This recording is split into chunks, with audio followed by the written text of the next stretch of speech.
question, if it just stop for a moment. Adriana, do you know where Trisha is? Yeah, it seems that she's not joined yet. Let me try. Because we need somebody find to wind up the speech, Okay. the humor from.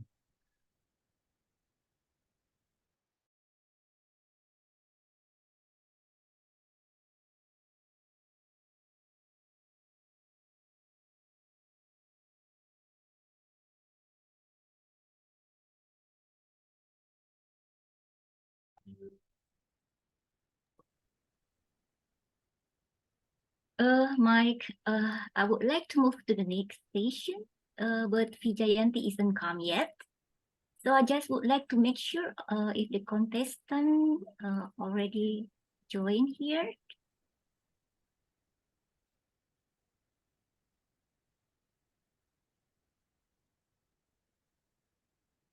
Hello, Mike.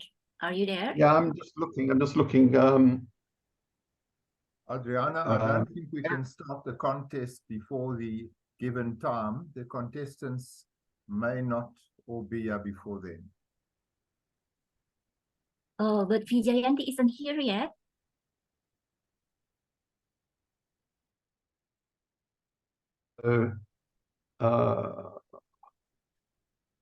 Let's can somebody take over for a moment while I go and wind the video up for Julia's humorous session?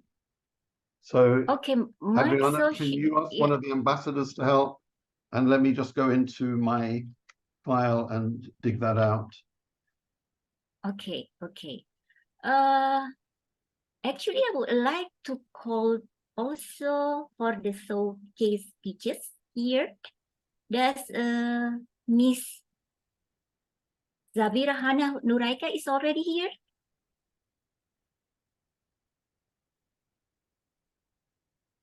Or who are the members from the Darul Abidin Integrated Islamic Middle School? Are you already here? Zafira, the MC hasn't been here yet. Okay. So I think we have to wait for her. Okay. Can I maybe move just because I have noticed that from this Integrated Islamic Middle School, we have some cases speech to show to us, and we have 13 speakers. So could I ask maybe some of them that already ready here while waiting for Ibu Zabira? Okay, you may ask them, Adriana. Yes, some of them is already here. Yeah, already because we have 13. I think just I need to shift some of them to the early because they already come. Okay. So Leah Darul, okay, Ramadia Iskarima. Are you there? Hi, Ramadia. Yeah. Yeah. Okay. While because it seems that you are ready now. So yeah, okay. Thank you so much. So are you ready to present about showcase your showcase speeches that you already prepared? I'll try. Okay, thank you so much. Time is yours. Okay. Wait, I cannot showcase. I cannot share screen. Wait. Yes, sure. Yeah, sure. We have already enabled. Okay. Oh. You may share now. Okay.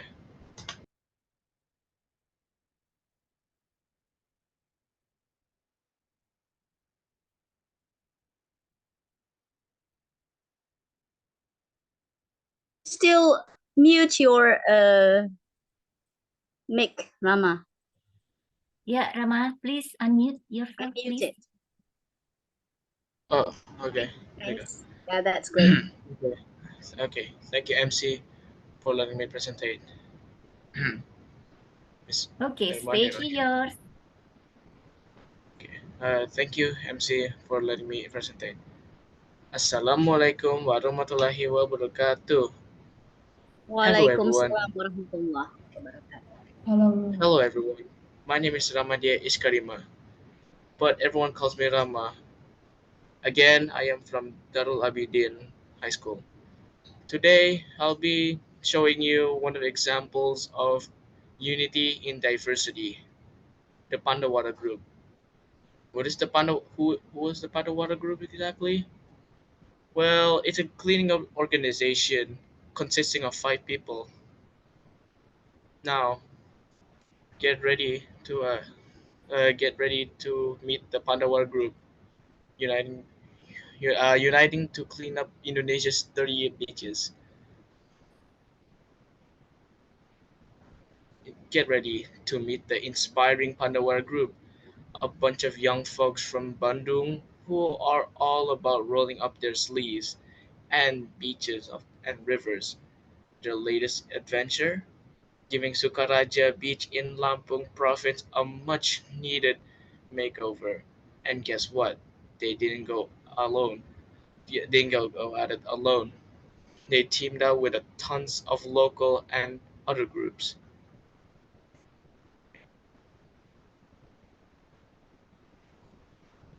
Now, if you didn't know by now, Sukaraja is currently Indonesia's second dirtiest beaches. Now, without Pandawara, the beaches will be, well, very dirty and a lot of trash as well, which is not good for the economy. Now, here's the cool part. Pandawara Group is like a living example of Bhinneka Tunggal Ika, which means if being united, if even if we're all different, they work together to make a change that mattered. Now, imagine waking up at 7 a.m. to head over to Sukaraja Beach. That's exactly what these awesome locals did. They worked side by side up the beaches. Guess what happened next? They managed to gather a massive 300 tons of trash. With the help of Lampung Environment Agency, 40 trucks were filled up with all that waste. Wait, one second.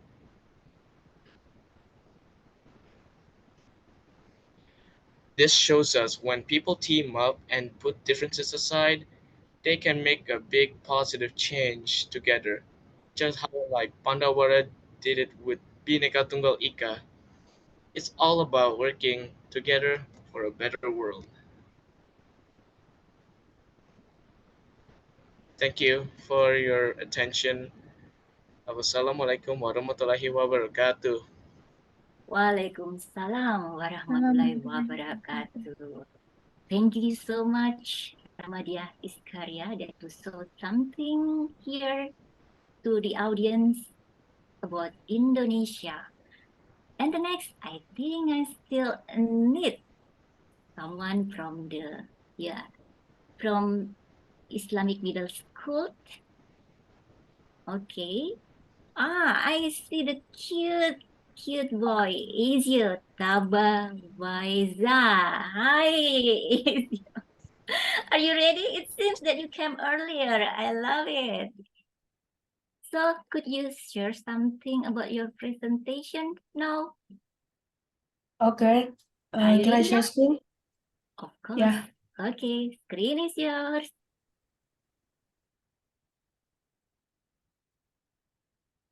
Hello, everybody. And I am going to be talking about embracing our differences. Before we move on, I want to introduce myself. And my name is Ezio Taba Faiza. You can just call me Ezio. I was born and raised in Depok. As you know, I go to school in Darul Abidin, and I am in 7th grade. Now, before we get to the topic, we need to know what diversity even is. Now, what is diversity? Now, diversity is the range of human differences. Examples like race, ethnicity, gender, age, religion, and much more examples I can't name in this speech. And one example of this is the military. We all know the military. They don't make differences based on your color, your differences, or anything like that. They focused on your strength, speed, and accuracy, and a lot more. And unity, meaning being together with someone or something. So unity and diversity means being together even with differences. The Indonesian term of this is Bhinneka Tunggal Ika. Now, the first part of my speech, why do we need to unite? The reason is it strengthens relationships. Without unity, it will make us lonely. Research says 33% of the world's population is lonely. Most of the time, it's because they are made fun of. So please don't make fun of others. It will hurt them internally. And if you do get made fun of, make some friends. I'm sure it's pretty easy, right? And friends do help us build confidence. And now the second part is, why should we even embrace the differences? And embracing helps us get trusted more. And the more people that trust you, the more friends you will have, right? It will help us expand our understanding, and it makes us smarter. It really makes life more peaceful. And it makes us see another perspective to see life. And having friends from around the world would be pretty nice, huh? And part 3, what would happen if we even embrace the differences? What would definitely happen is life would be more peaceful than it is now. And we would have barely any racism and discrimination in this world. And I have a quote here. It's by Martin Luther King Jr. You may know him. People should not be judged by the color of their skin, but by the content of their character. I agree. So that's why I put this in this PowerPoint. Thank you for listening to my speech. I hope you enjoyed it. Wassalamualaikum warahmatullahi wabarakatuh. Okay, Waalaikumsalam warahmatullahi wabarakatuh, Asia. Thank you so much for sharing something to us. Okay, it seems that someone's already ready to show us about Let's Love with Julie Ben. For this session, I would like to ask Tricia to show the video for us. Okay, Tricia, it's your turn now.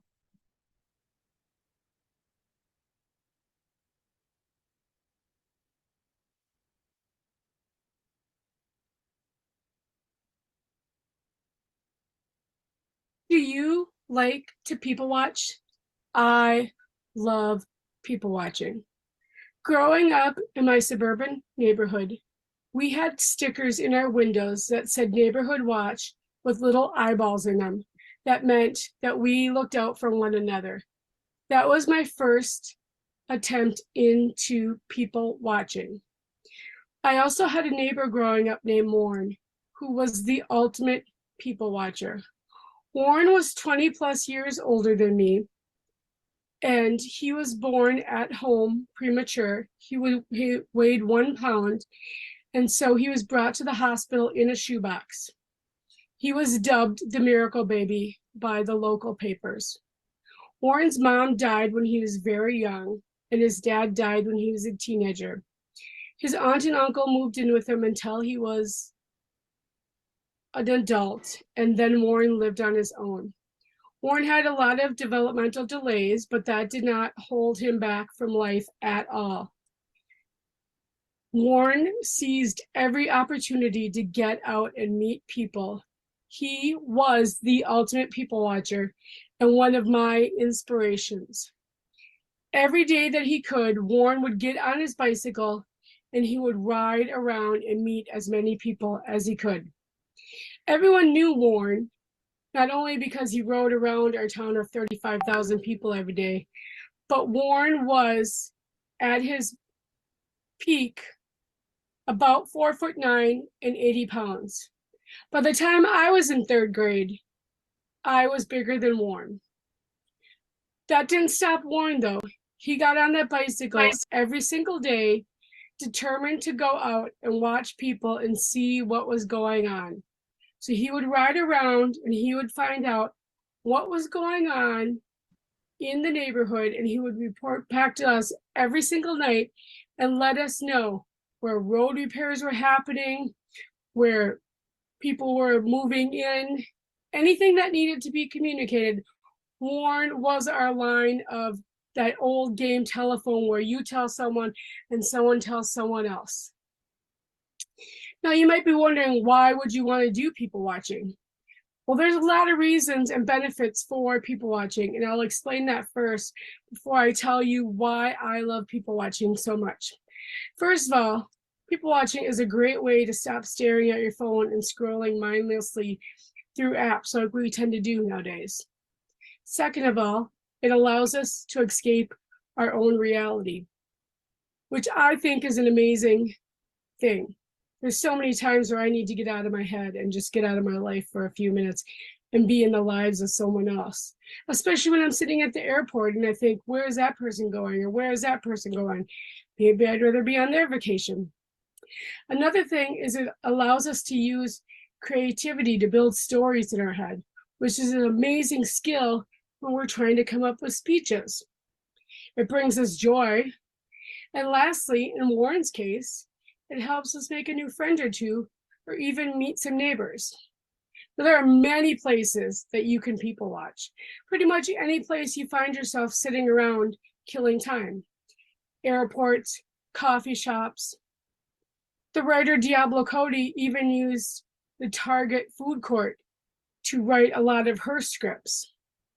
But I'll tell you some of my favorite places to people watch. Any place where there are animals, I love to people watch. For instance, going to the zoo is an amazing place to people watch. Have you ever been to the zoo and you see people trying to get the attention of, say, a monkey, and they'll wave their arms around or they'll pound on the glass? Who doesn't love that? Also, some things at the zoo is when parents and children are together and a parent and child are interacting and the child keeps asking the parent a question over and over, like, what is that animal? Why is it doing that? I've seen parents give wrong answers to kids just to get them to be quiet. I once saw a mom tell her child that a shark was a dolphin, or a dad tell his child that a hippo was a rhino, just because the child would not stop asking the same question over and over. Another great place is dog parks, and this is one that I frequent often. For those of you that aren't familiar or don't have dogs, a dog park is basically a big enclosed fenced-in area where dogs are allowed to run off leash and frolic and socialize with one another. And it's an amazing place for people that own dogs and for the dogs themselves. Now, I know from experience that my dogs lose their mind at the thought of going to a dog park. All I have to do is say to my dogs, do you wanna? And they go bonkers. They'll just start tilting their head because they know we're about to go to the dog park. Sometimes I don't even need to say those words. They just see me grabbing the leashes and a bag of treats, and they know it is game time. I think one of my favorite parts about going to the dog park is seeing so many adults speaking baby talk to their dogs. A lot of times you'll see adults who have just come from work. They're still in their work attire. They've gone home, quickly picked up their dogs because the dogs have been cooped up all day long, thrown the dogs in the car. And you know, these people are leaders at work. They're leading business meetings. They're delegating tasks. But when they get to the dog park, they're talking to their dogs like they're babies. They're saying things like, can you take a tinkle for mommy? And who's mommy's little bitty fur baby? And it's amazing for me to see that someone who is so beloved in their field can turn into a complete baby freak and speak so genuinely to their animals when they're at a dog park. Also, what I love at the dog park is that people tend to dress up their animals. I'm guilty of this. I actually have 2 buckets full of dog clothes for my animals that I will dress them up in. Guilty as charged. Next, another place that I love to people watch is that any place where people are dancing and having a good time. So street dances or weddings are amazing places. I was recently at a wedding and the DJ was doing a great job of trying to get everyone on the dance floor, all generations, which is something that I really loved. He started out by playing Happy from Despicable Me by Pharrell Williams. Very kid-friendly song. All the families came out on the floor.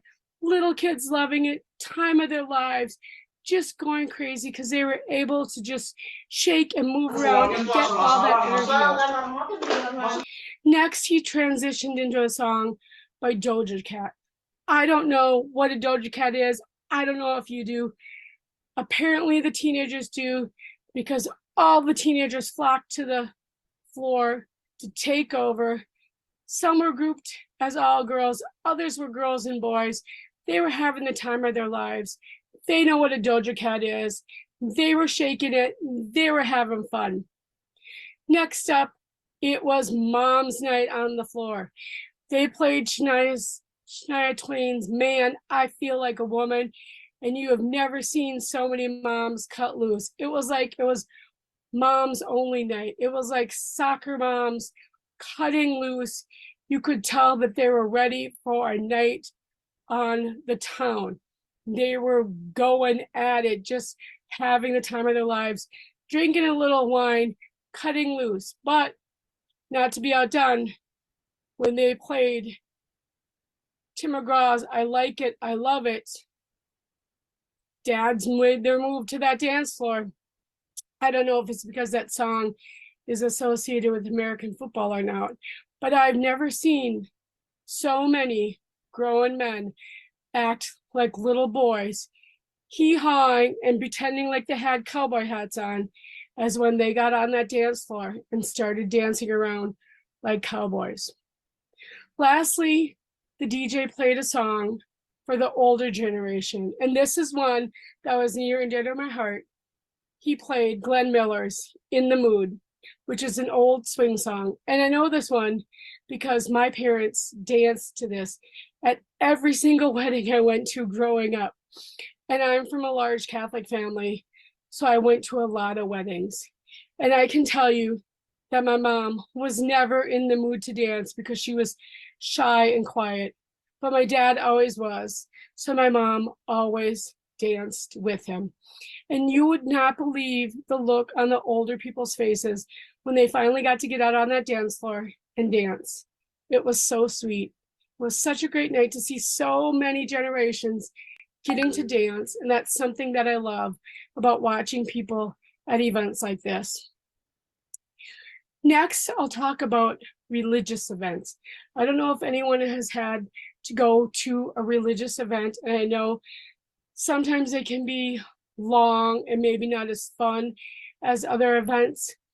One of the things I notice is that they can be a little dry, and sometimes kids will show that by throwing a tantrum in the aisle. And guess what? I get that, because you know what? A lot of times you have to get up early. You have to wear clothes that are uncomfortable, and you have to sit for way too long. And I get that. I feel the same way, kid.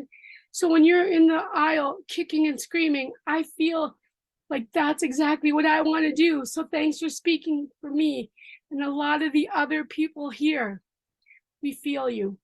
You're taking one for the team, and we appreciate that. Another thing I like about religious events especially when it's things like going to church on a holiday, is that I love when big families get together, multi-generational families, and they all go, and then you'll hear one of the children say, "What is this place? I've never been here before," killing the illusion for the grandparents that those parents have been taking that kid there every single week. That's maybe one of my favorite things. Lastly, I love any sort of community festival or event. And one of my favorite that is going on right now is the Minnesota State Fair. It is the best people watching event out there. It brings in about 2 million people a year. So you have a big base of people to choose from. It has everything you could want: food on a stick, animals, cars, rides, whatever you want. And people watching is so popular there that they actually make up bingo cards for you to check off of different kinds of people that you see. People with mullets, people wearing jerseys, people dropping food on the ground, people stepping on food on the ground, people with double strollers, twins, triplets, celebrity sightings, you name it. They make up bingo cards for any kind of person that you might want to see at the fair. It's an amazing experience. And if you ever get the chance to go to the Minnesota State Fair, you should go. It's considered the 12 best days of summer. And it is truly an amazing experience. So like I said, there's a lot of reasons why you would want to people watch. There's joy. There's the fact that it builds creativity. There's getting you out of your own reality. And there's making friends and meeting neighbors. And I truly think that people watching is one of the great joys in life. It's free. Anyone can do it. So I encourage you to sit back and spend some time people watching.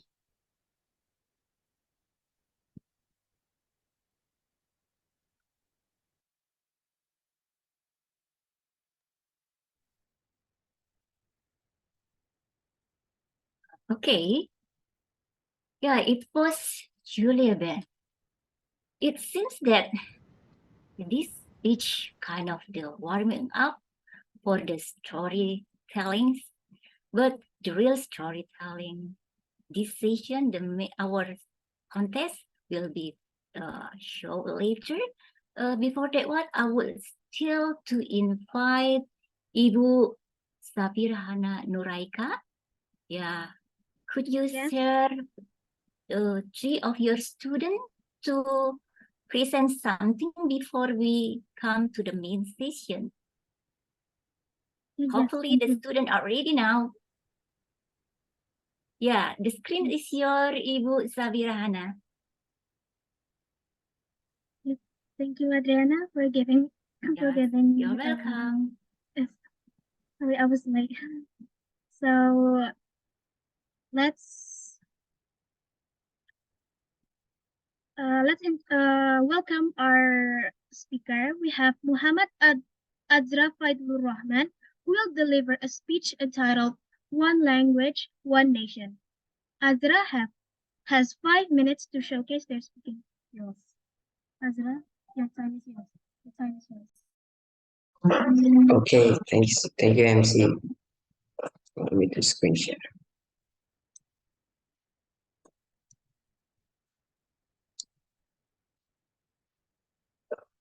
Assalamualaikum warahmatullahi wabarakatuh. Waalaikumsalam warahmatullahi wabarakatuh. Waalaikumsalam. Hello everyone, how are you doing today? Hope you all doing well and welcome to my presentation. Today I will tell you about Indonesia's language and its history. Before we get into it, I would like to introduce myself. My name is Muhammad Azra Fadura. You may call me Azra. I came from Indonesia, from the city of Bandung, located in West Java. I went to school at Darul Abidin, in 8th grade. Without further ado, let's start. Now we have format agenda, which is greeting, which I did earlier. The second, language, which we'll get into it after this. Third, map distribution. And last, the history.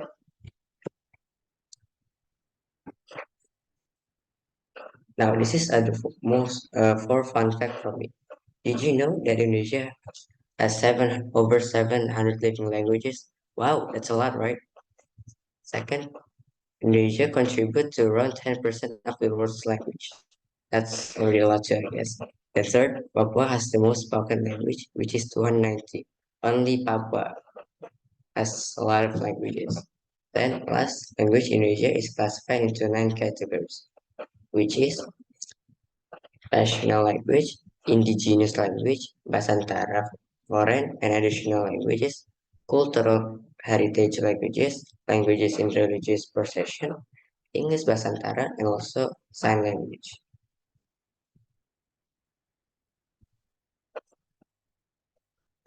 Now, this is the language memory separation. Before that, did you know that Indonesia has 18,306 islands? Some of the big islands are Sumatra, Java, Kalimantan, Sulawesi, and Papua on the corner. Lastly, we have the history of the Indonesian language. So it all started from the Yatos, or Indonesian people collect called Sumpah Pemuda, at October 28, 1928. So the young people throughout Indonesia asked the enthusiasm to unite the differences that exist in Indonesia.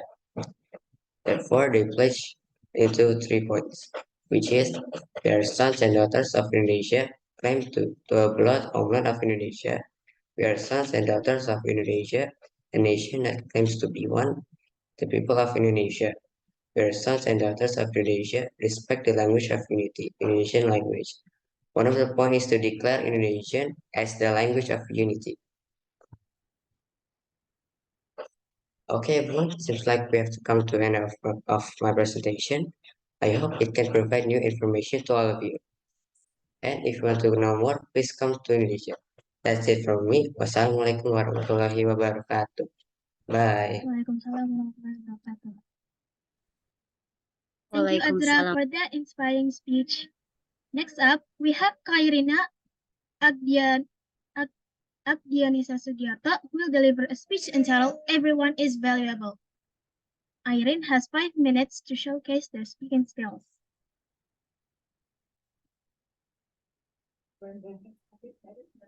Irene, you ready? Yes. Thank you, Zafira. Sorry. Yes, you're welcome, Irene. Hi guys, Assalamualaikum warahmatullahi wabarakatuh. My name is, maybe before I say my name, maybe you guys already can see my name though here. So my name is Kairina Agdianisa Sugiarto and you guys can call me Irene. Okay, so today I want to tell you about everyone is valuable. Yeah, everyone. You, me, she, he, like literally everyone is valuable. Okay, let's go back to the topic.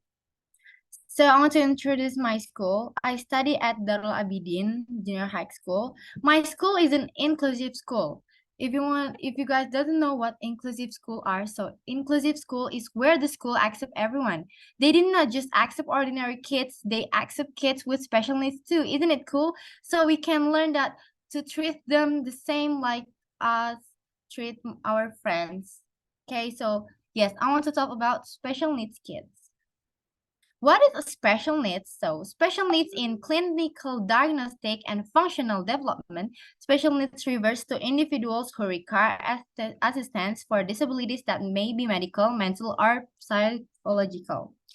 So if you guys think that special needs kids can't do anything because they need assistance, you guys are totally wrong. Here's one of the example. Who doesn't know Pokemon animated characters? And it turns out Pokemon creators include special needs, you know. Satoshi Tajiri, he is the best known as the world's most popular video game designer. He was diagnosed with Asperger's syndrome.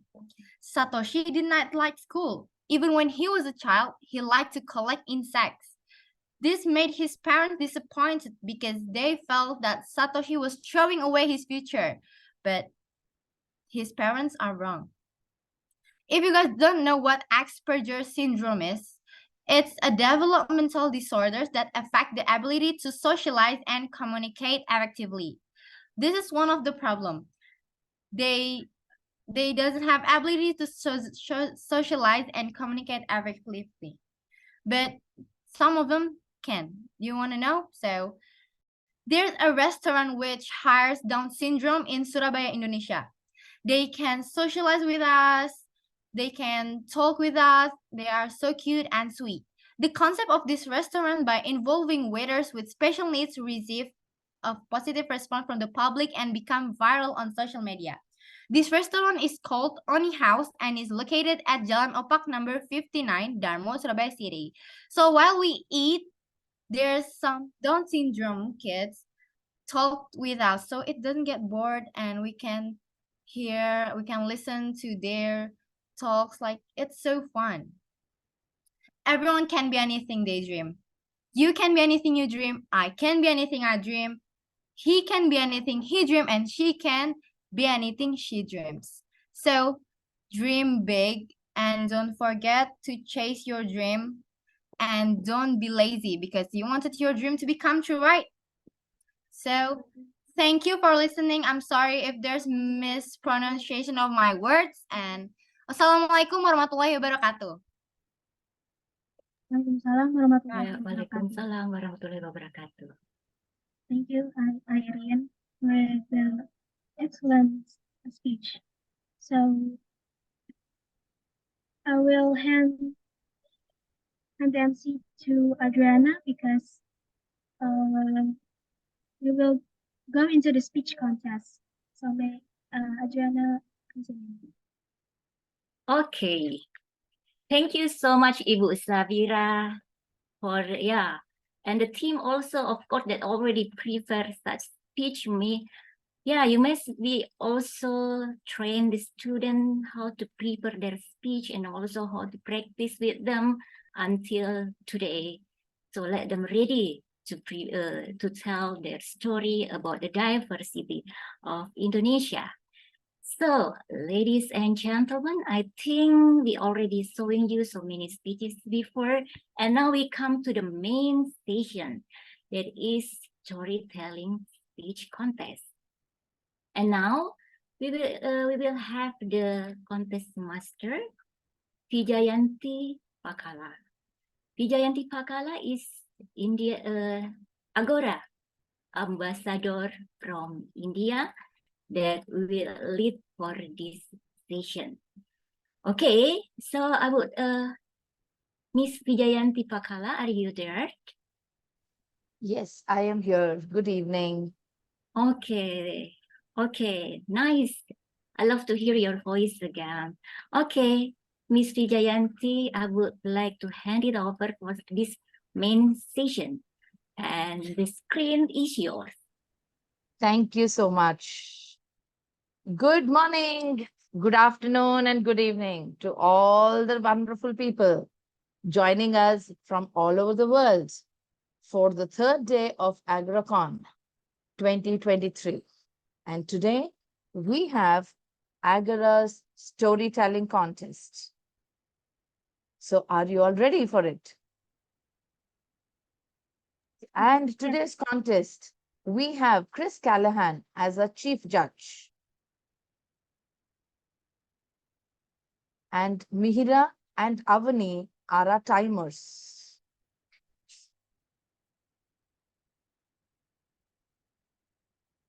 And today's speech contest will be for 8 to 10 minutes. For 8 minutes, can we spotlight the timer, please, Mihira? Mihira, can you please wave your hand?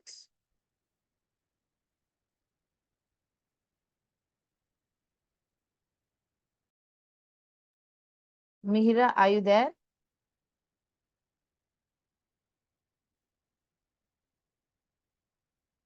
Okay, can we have Avani, please?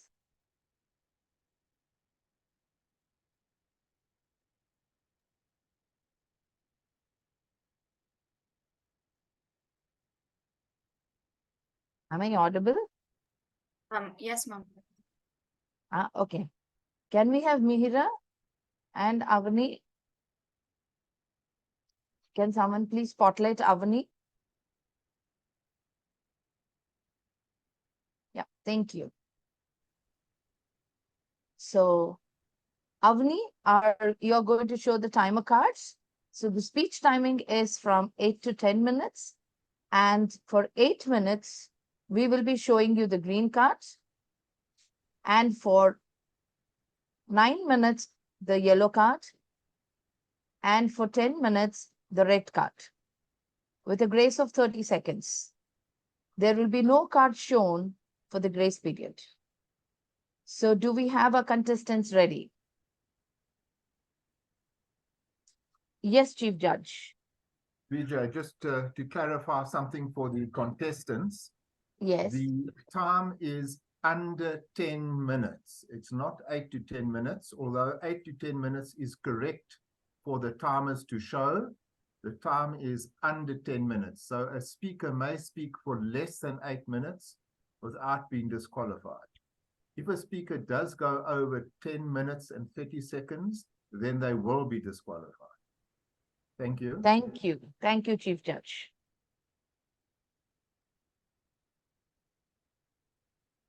So we have our contestants ready.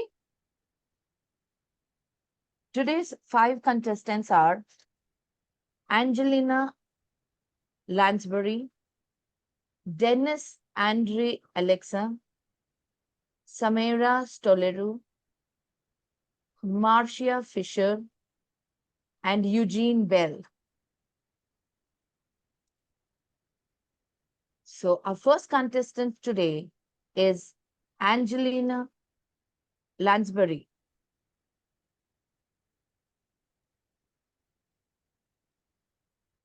Angelina, are you there?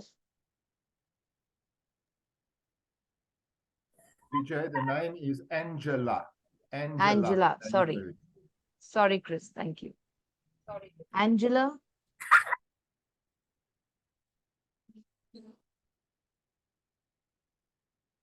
Do we have Angela in the house? I do not. I believe we asked her a few minutes early. Perhaps she's going to be on in 5 minutes. Vijay, can I also ask you before we start, since we are running then a little bit early, just to please check that all of my judges are here? Could you just ask the judges to put up their hands so I can see that they're all here? Okay. So can I request the judges to please raise your hands so Chris Callahan can have a look at you guys?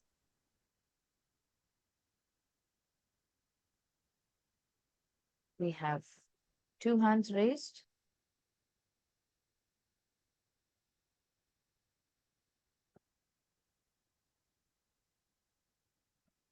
Is Fred here? Jeremy, are you here?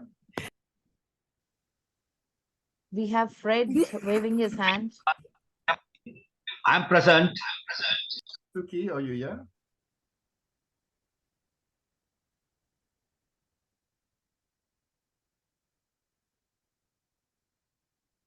Okay, I think we have enough judges, so we can then continue.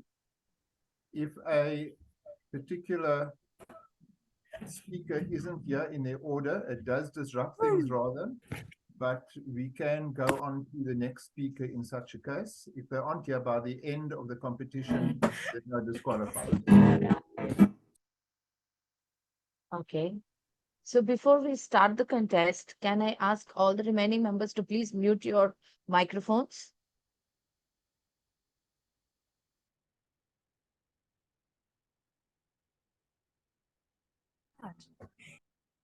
Marcia, it is as per the schedule 7 p.m. in Indonesia. We start today's contest. We are exactly 1 minute early.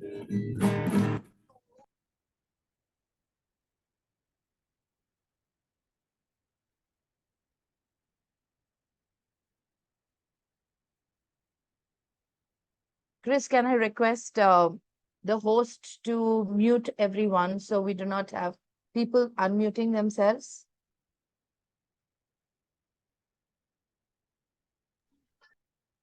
That is fine with me. Thank you. Just one So I last thing. request that Please make sure that the timer is also pinned, or at least is pinned by the speaker, so that they can see the time, and that the times are sent to me directly after the yes. I request the host to please unmute everyone. So when the speakers get a turn, you can unmute them.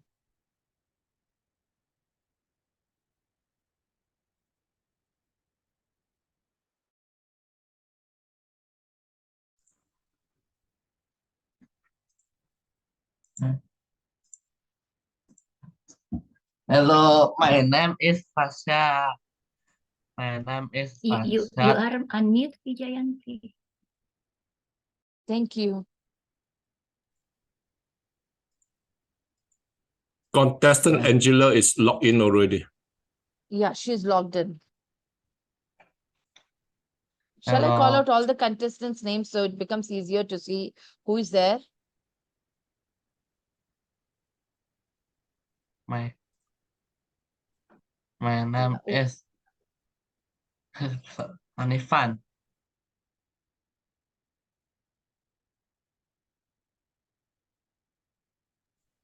Okay. Speaking English is hard. Host, can you please unmute everyone, please? Yes.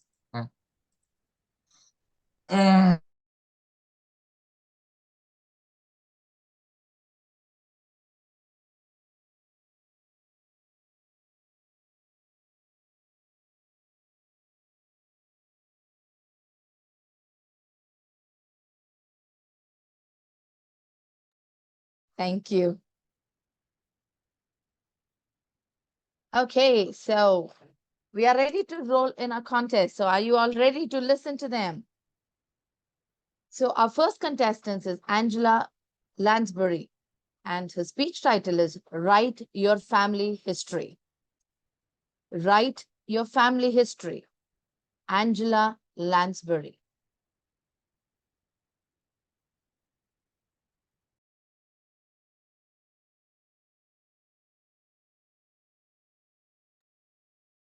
I'm just pinning the Angela? timer. Okay.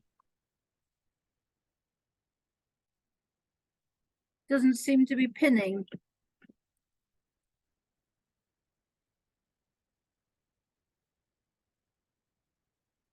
Now who's the timer? The configuration has changed.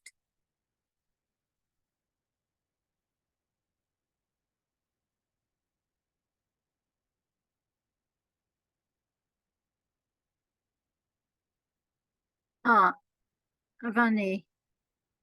Okay. Yes. When I click on it, it just says chat. It doesn't say pin. Mihira also timer? Sorry? AVANI timer. When I click on the little blue box, it says chat. It doesn't say pin. Now everyone's mute. Vijayanti, please unmute yourself, please.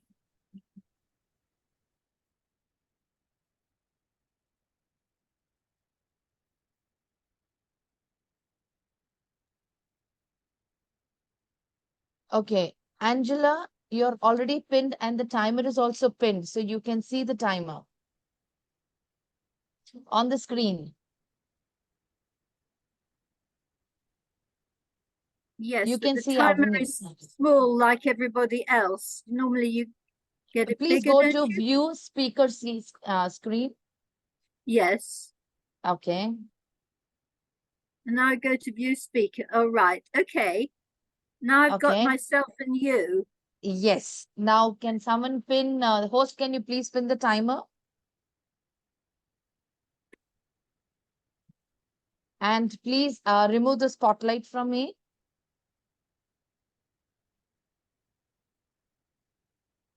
Thank you. Now, do you see the timer? Can you see the timer? Avni, can you please raise your hand? Yes. Now I can see the timer. Yes.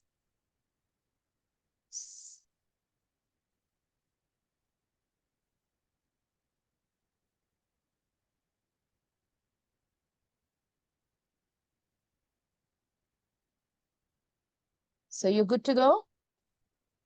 Yes. All the best.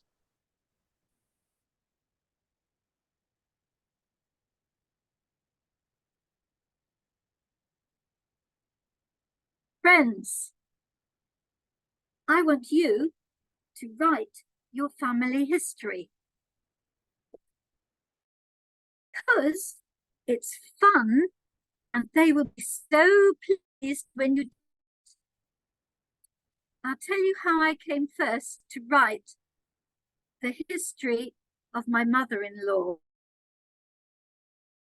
I was about to turn 90, and my husband said, go out and buy her a present. So I went out and I went into the shop and I said to them, what can I buy a 90-year-old? And they said, champagne? Yes, I said, what sort? Well, what would she like? A more expensive one? So I rang her up. Hello, what kind of champagne would you like? Oh no, she said, I can't drink champagne, not with my pills. So that idea went. Then I thought, what does she like? I went into a bookshop and I said, what have you got for a 90-year-old? And they said, a family history book. Oh, I said, that's a nice idea. So I bought it and I started filling it in. I thought, she can't really read my writing and she wears glasses. Maybe I could type out or print out all the things I've filled in. Then I thought, well, I need to get the information from her first. So that weekend, we all went out to dinner. And I got out my pen and started writing. And my husband said to me, you can't write during dinner. This is a family event. You're not supposed to be writing a book. Put it away. So then I got out my phone. And then everyone said, you can't do that in a restaurant. You can't be on a phone in a restaurant. So I couldn't record it either. So I got my table napkin and I held it under the table and I asked revealing questions. Pearl, darling, which year were you born? What was your mother's name? My mother's name was Sarah. Thank you. I wrote it down surreptitiously. When I got home, before that, I went out to the ladies' toilet to see if I could read my writing. Then when I got home, I typed it all up. And if I couldn't tell a 0 from a 6, the next week I checked up on the numbers. And every week I asked leading questions, and it got more and more interesting. We got to World War II, and she said to me, World War II, we were okay in World War II because my mother, she was such a good businesswoman. Oh, I thought, she's just making this up. You know, she just wants to sound good.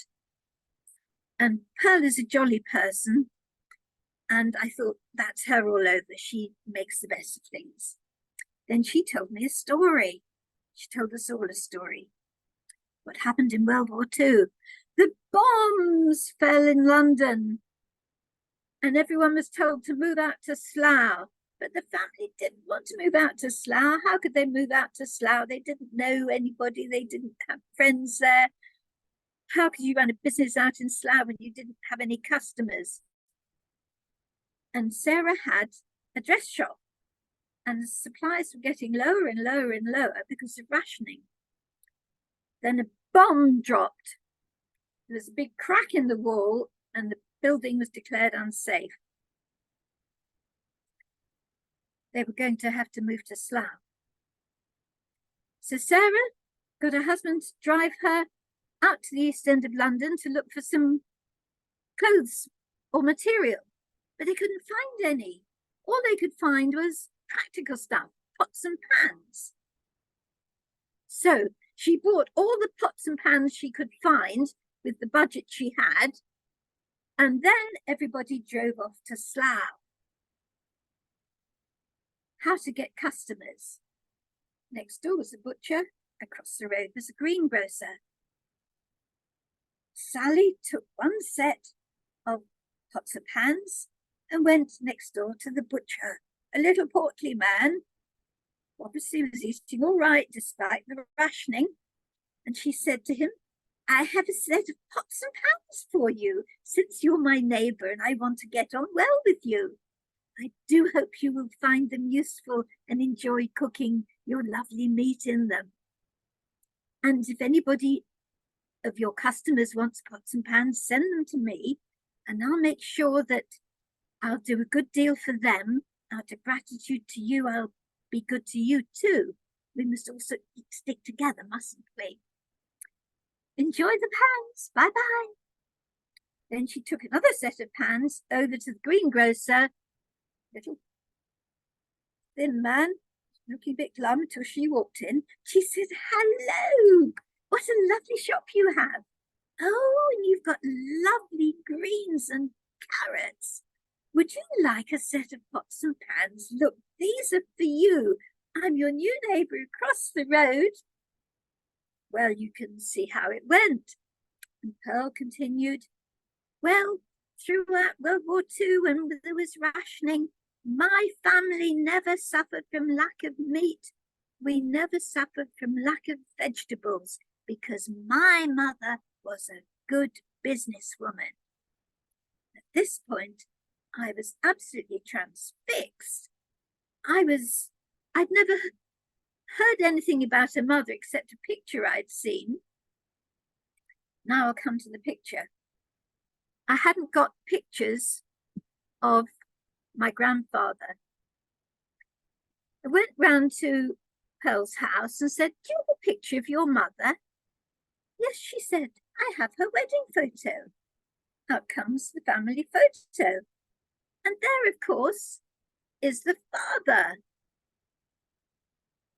So I have got all my ancestors on this photo.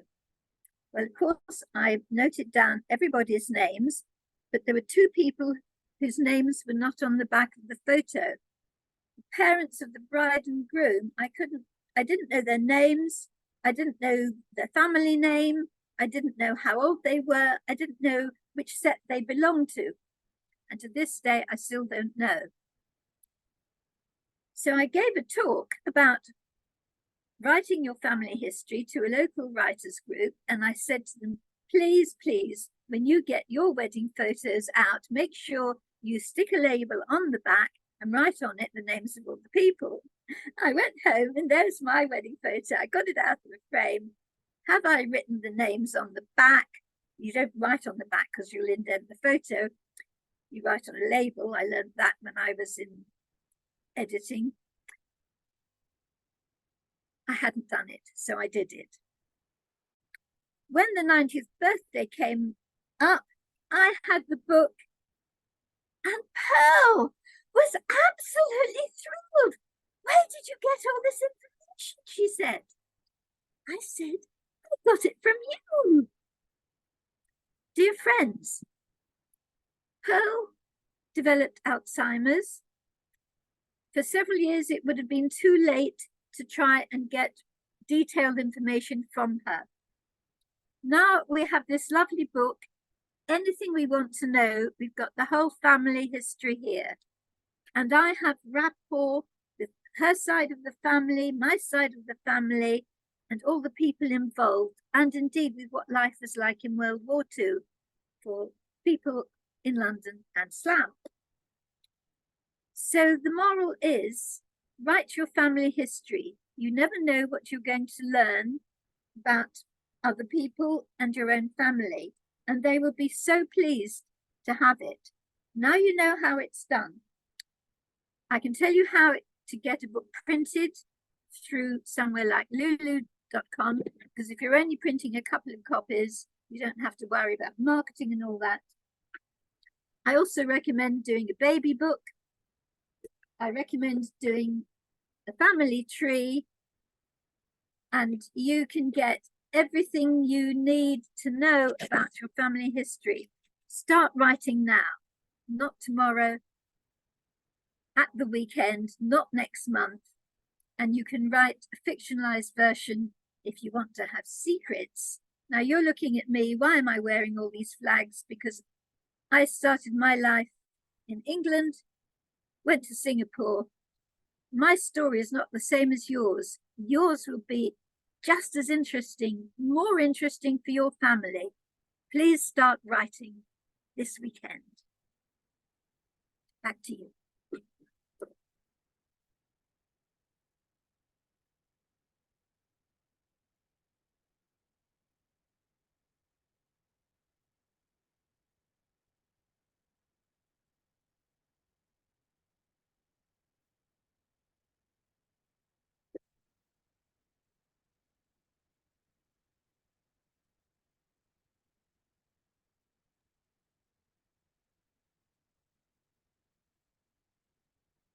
You're not audible.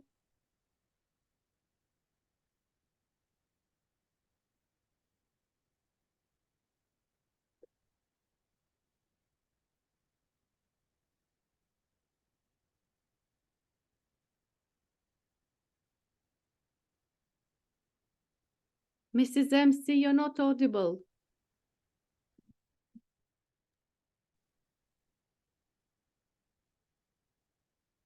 Hello, Vijayanti. You are on mute now.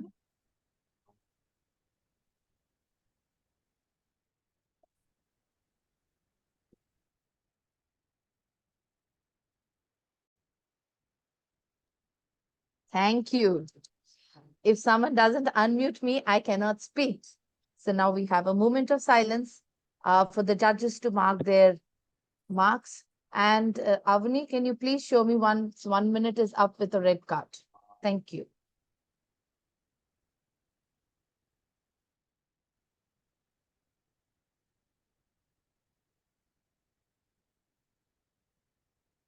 Can you please remove the spotlight from Angela?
Yes, 1 minute is up.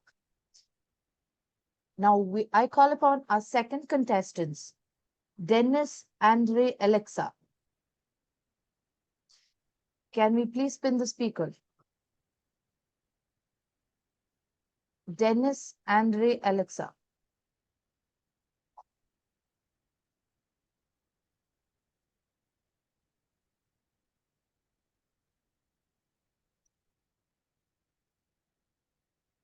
Dennis, Andre, Alexa. The Cursed. The Cursed, Dennis, Andre, Alexa. Dennis, can you see the timer? Host, I request you to please remove the spotlight from me and spotlight the timer.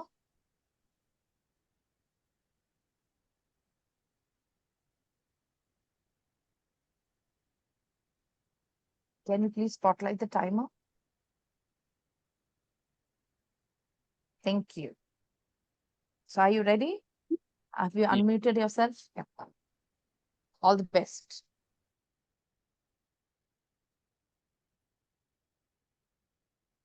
I am an abomination, a curse upon this earth, stretched out over generations. I am the demon lurking in the shadows. I am the savage villain in fairy tales told to children. Yet, there's more to me than this. For so many years, I have lived in secret, hiding, alone in the world, condemned by my own mother to an eternity of lust, knowing that I will never win against the temptations. I can shout my darkest thoughts and desires out and not feel a thing. No remorse, no pain, simply nothing. Because if I let myself feel even for just a second, it would eat me from inside out. The fights with my family, the endless nights I cry myself to sleep calling out my mother's name, all shaped me into the man I am now. But it shouldn't have been this long. No one should live this long. My brother, Eric, used to leave my siblings and I locked out of the house just because we weren't willing to do his bidding. And when I would try to retaliate, he'd always be one step ahead. My mother was always absent-minded. Her only worry in the world was us being well-fed and well-dressed.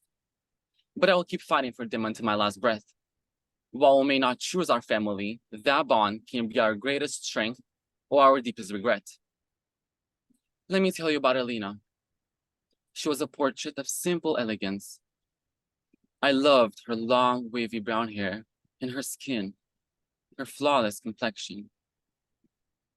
Yet, I could not see past her appearance back then.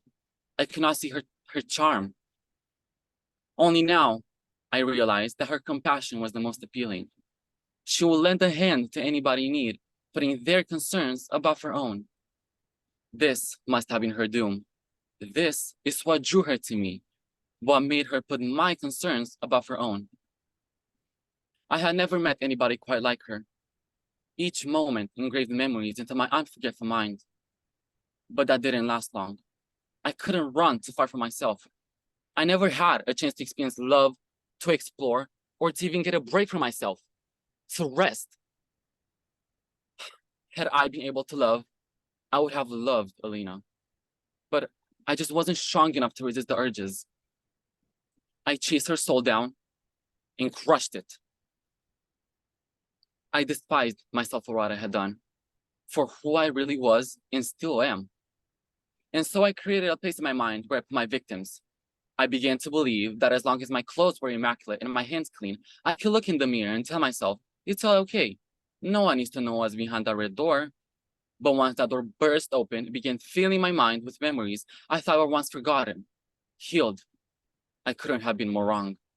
The images I saw helped me realize what I had become. A monster. The fact that I cannot have a child of my own pains me greatly. If there is one thing I know to be true, it is that your life is nothing if you have no one to share it with. That is the biggest burden that I have to live with. Children are meant to save us from the worst parts of who we are. I suppose my mother's love just wasn't strong enough to mold me into a better version of myself. I know I cannot run from myself any longer. I had attempts at dancing with destiny and blamed the mirror for my reflection. I blamed my parents, my siblings, humanity, but this is sheer denial of who I really am. For the past couple of years, I have been trying to change myself, to become a monster with conscience. Trying to find the cure to my hideous lust, I traveled to the ends of the world. I trashed my family, fought love, but it was all for nothing. I thought that was the only chance I had to become a better person, until I finally realized who the real monster was. I am. You know, guys, there's an expiration date to the things we can blame our parents for. We cannot forever blame it on others, on the world. My father used to say that the ability to endure pain is the warrior's true weapon. Master that and nothing holds power over you. I was a coward for not letting myself feel. Afraid to accept what I had become, but not anymore. I can't keep blaming others for my mistakes. Power lies in embracing your true nature. I'm the strongest creature in the world, and yet I'm damaged beyond repair. I live without hope, but I will never die. I have all the time in the world to try to become a better person. Thank you.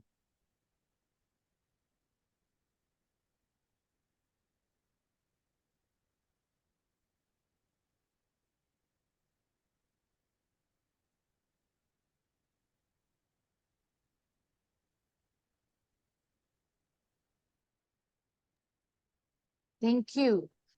Now we have 1 minute silence for the judges to mark their vote. Timer, please show the red card at the end of 1 minute.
Thank you. Now, our third contestant is Samira Stolero. Host, can you please spotlight Samira Stolero?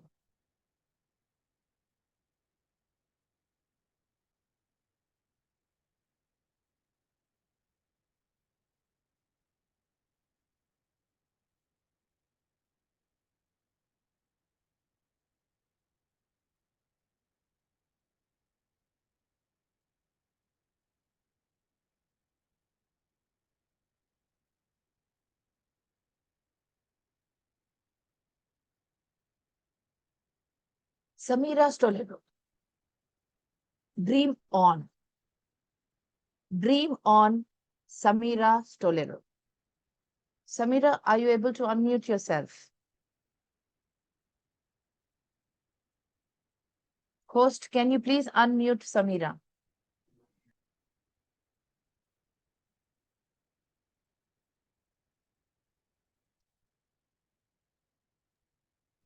Thank you.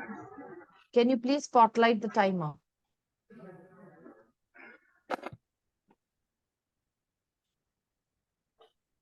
Are you ready? Yes. Yes. All the best. Thank you.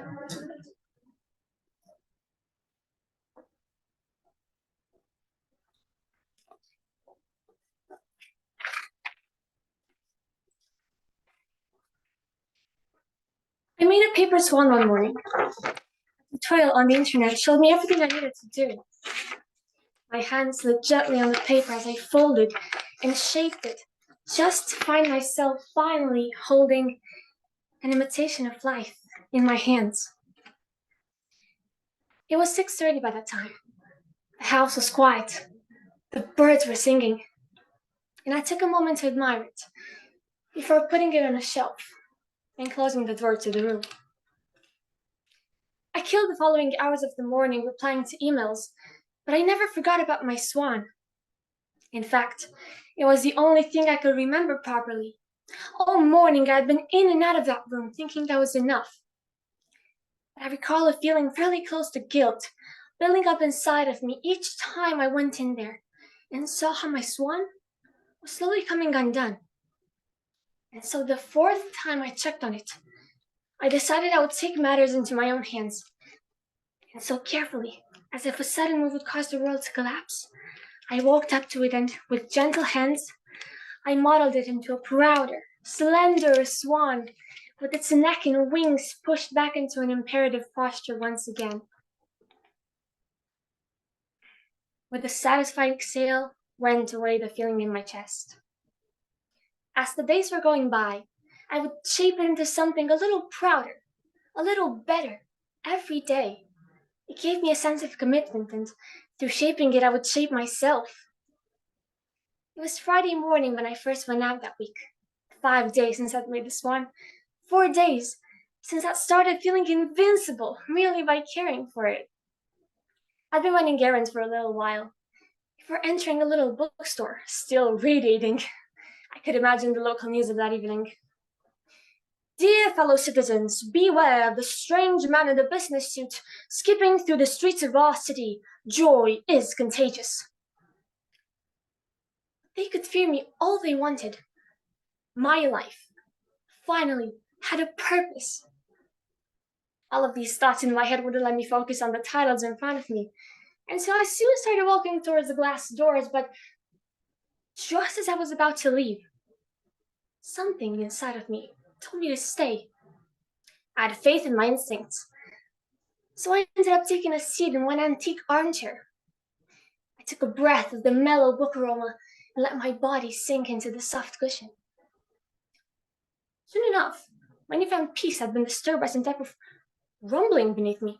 At first, I thought it was a truck outside or perhaps constructions, but it was coming closer and closer to the point where I was considering taking shelter.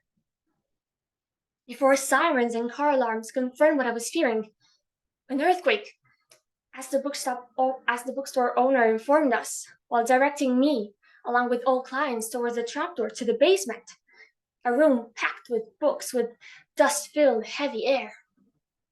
I knew about the earthquake from the news, but the storm? Not one soul had ever said a word about the storm. So, sitting there, in between strangers, in an atmosphere of shared anxiety, I thought of how happy I was just moments before. What made me so happy? I asked myself, and that's when it hit me. My swan. At the very thought of it, I stood right up and made my way to the retractable ladder under the trapdoor. They tried to talk me into staying, telling me about death and risks and loved ones and what. I knew all too well about all of those. So what was my life worth if the one thing that I was fighting for was out there in the storm? And saying that, I pushed my way to the surface. I kept tripping on the broken glass and shelves on the floor, and as I went outside, the wind hit me like a tidal wave, while objects were flying all around and whole buildings were collapsing. The safest way for me to move was to crawl. Even so, the odds of me making it home alive were almost non-existent. But I had to, and if I died right then and there, fighting for my swan, I would have died a happy man. But until then, I had to come up with a plan. So, just as I was thinking that, I saw a car outside, left with the key still in contact. And without a second thought, I got up and ran to it with every little bit of strength left in me. As I drifted through the disaster, my hands leaving bloodstains on the wheel, I could only think of my swan. And each time I wanted to cry, I pressed the gas harder. I had to get home. Upon reaching my now apocalyptic neighborhood, I stormed out of the car. The wind was now blowing from behind, which helped me sprint faster, but on the other hand, the objects were now flying from behind, so I had to be quick. And finally, there it was. I dropped with my head in my hands into the bunch of broken bricks and cement that used to be home, asking why? Why? I took shelter between the ruins, weeping like a little kid. The better half of the man I used to be had gotten lost somewhere on the way. Everything was lost. I was lost. There was nothing left for me anymore. I noticed my tears were landing on something white, covered in dust. So with my now shaky hand, I managed to pull it from the cracks. My swan. In a rush, I pulled out a pen from the inside of my jacket and wrote my name on it. How else would the world know it was me who'd made it?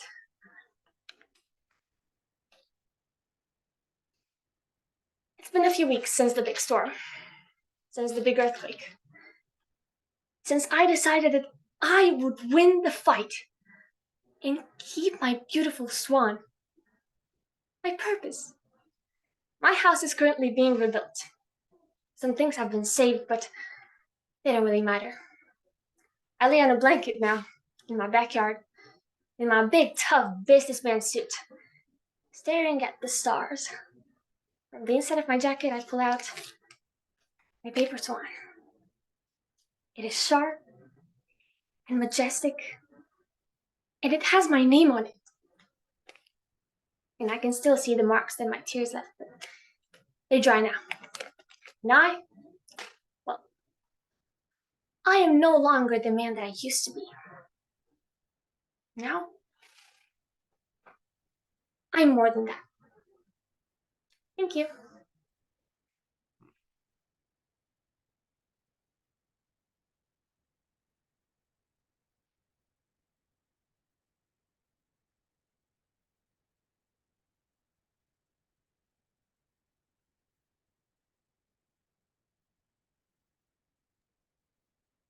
Thank you. Now we have a minute of silence for the judges to mark their vote. Avani, can you please show at the end of 1 minute with a red card?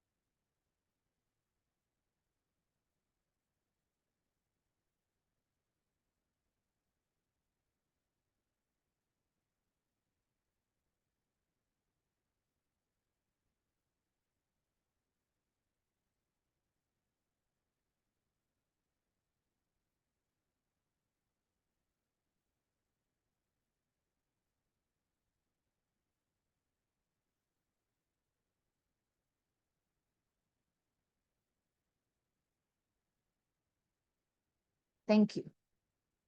Now we have a fourth contestant, Marcia Fisher. Host, can you please spotlight Marcia?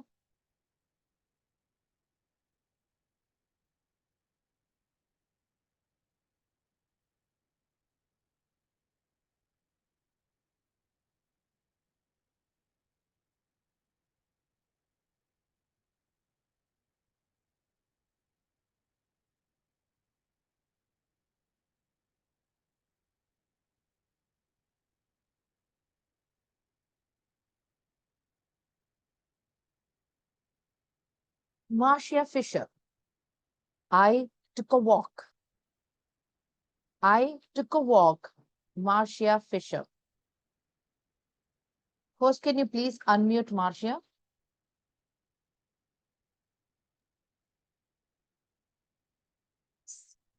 Can you please spotlight the timer?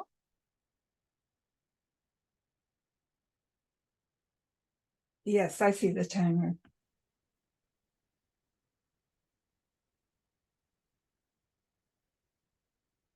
You're ready? Marcia Fisher, I took a walk. Hi, I'm Grandma Westgate, and I took a walk. I was the first woman to walk through the Appalachian Trail, And I was 67 years old when I did it. It was back in 1955. Now, the Appalachian Trail starts in Georgia, goes all the way up to Maine, ends on this mountain here, Mount Caledine. And it is 2,050 miles. Now that's over 3,000 kilometers. It takes about 4 months to walk it, and you got to time it between the spring and the fall snows. It goes through 13 states and over 40 mountains. Well, I want you to be inspired by my story. I want you to realize that you can do whatever you set your mind to do. Now, let me tell you about myself. I was in an abusive marriage for 30 years. My husband beat me. He broke my ribs. He had me thrown in jail. He convinced the sheriff it was all my fault. Well, some kind person recognized I was a battered woman. They got me a lawyer, and I got a divorce from that man. Now, we had 11 children, and I had to wait for them to grow up and get independent before I could do what I wanted to do. I had read about the Appalachian Trail in National Geographic 4 years before, and it said, an easy walk, special training, special equipment. The trail is easily marked. To stay along the way. That was a lie. I got lost several times. The cabins were broken down, burnt down, and it was not easy. Well, I started out in Georgia. I had some adventures. One night I was sleeping on the ground, and there was a mouse right here on my chest. Like animals, it was okay. But I ran into some venomous snakes. One old rattler struck at my pants and just barely missed my leg. Praise the Lord. Well, I was walking every day. I had my walking stick, had my sack. In my sack, I had a raincoat, a blanket, little food, and a change of underwear. And I walked. Well, at night, I would stop at the farmhouses along the way, and I'd tell them who I was and ask for a little food. Could I sleep on their porch? And some nice people would give me a whole meal, a bed to sleep in. One old guy said, "Grandma, go home." He wouldn't even give me a drink of water. Well, you meet all kinds on the trail. Well, that year, Hurricane Connie was coming up the coast, and it rained, and it rained, and it rained. Now, back in 1955, we didn't have cell phones. I didn't know what was going on in the world. All I knew was everyday rain. And I'd get up and I'd just start walking. Well, the creeks and the rivers were so full, and I came to this one river that was 30 feet across, and I can't swim. I never learned how to swim. I couldn't cross that river. So I sat down and I waited, and finally these two big strapping Navy guys came by. I'd met them earlier, and I said, "I need help. I can't get across that river." So they said, "We'll help you, Grandma." So we tied ropes around us. I was in the middle like a sandwich, and we started out. Well, the water came up to here. My feet left the ground, but they helped me get to the other side. Now, the hardest part is in New Hampshire and Maine. Those mountains are so steep. You go forward to hold on, and you better not look down. Ooh, it was scary. But I made it and my knee was all swollen. My glasses were broken. I'd gone through 7 pairs of shoes, but I got to the top and I sang America the Beautiful. Now, by then, I was very famous. The press had come many times, take my picture, and everyone says, Grandma, why are you doing this? And I said, I want to. Well, let me tell you, I did it again when I was 70 years old. I did it again when I was 72, only that time in pieces. And they said I was the only person to walk the most miles on the Appalachian Trail. Now, it was me. I did it. After that, I walked the Oregon Trail from Missouri to Oregon. Another 2,000 miles. I walked from Vermont to Canada. And as I got older, they said I had walked 14,000 miles. Now, we worked on that Appalachian Trail. We marked the trees, we cleared the trail, we rebuilt the cabins so that thousands of people can enjoy it today. But let me tell you, they wear the very best hiking boots, the latest backpack, and they work out all winter to get ready for the walk. Well, hey, I just started out putting one foot in front of the other one every day, even rain or shine. Now, what I want to tell you all is let this be an example to you. Let it be an inspiration. You can do whatever you want to do in this world.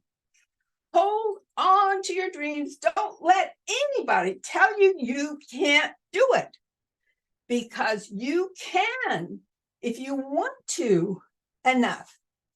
And when the going gets rough, it will. Remember Grandma Gatewood and her walk. Bye.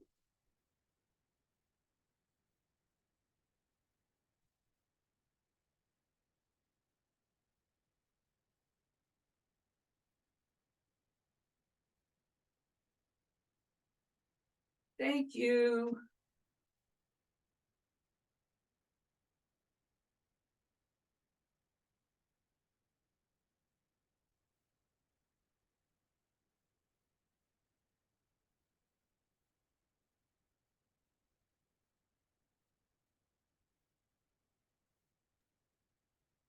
Thank you. Now we have a minute of silence for the judges to mark their votes. Timer, please let us know at the end of 1 minute by showing the red card.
Thank you. The fifth contestant is Eugene Bell. Host, I request you to please spotlight Eugene Bell.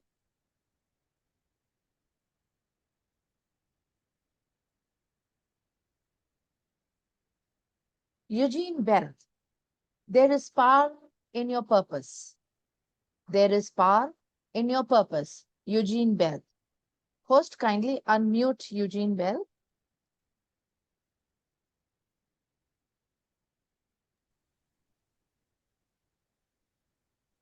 Can you please spotlight the timer?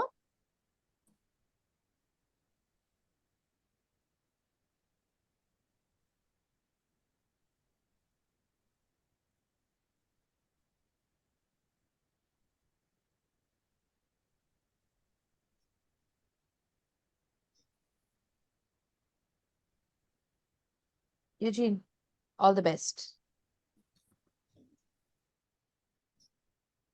On May 17th, 1997, a bridge fell on my car while I was driving. Now that I have your attention, a bridge really did fall on my car on May 17th, 1997, while I was driving. I know normally when someone says, now that I have your attention, whatever they said before that is fantastically false. In my particular case, it's totally true. A 90-ton pedestrian overpass collapsed on my car while I was driving it on May 17, 1997. And on that day, I went from believing I had purpose to knowing I had purpose. And over the years since then, came to the realization that there's power in your purpose. Let's take a quick look at a few photos. Because I know sometimes it can be hard to believe when I say a bridge fell on my car. Am I able to share the screen?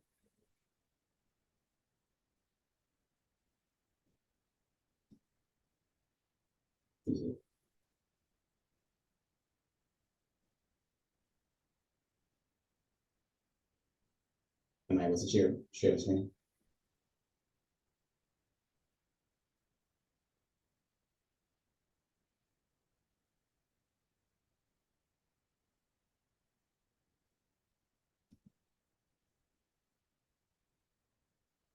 Let me see.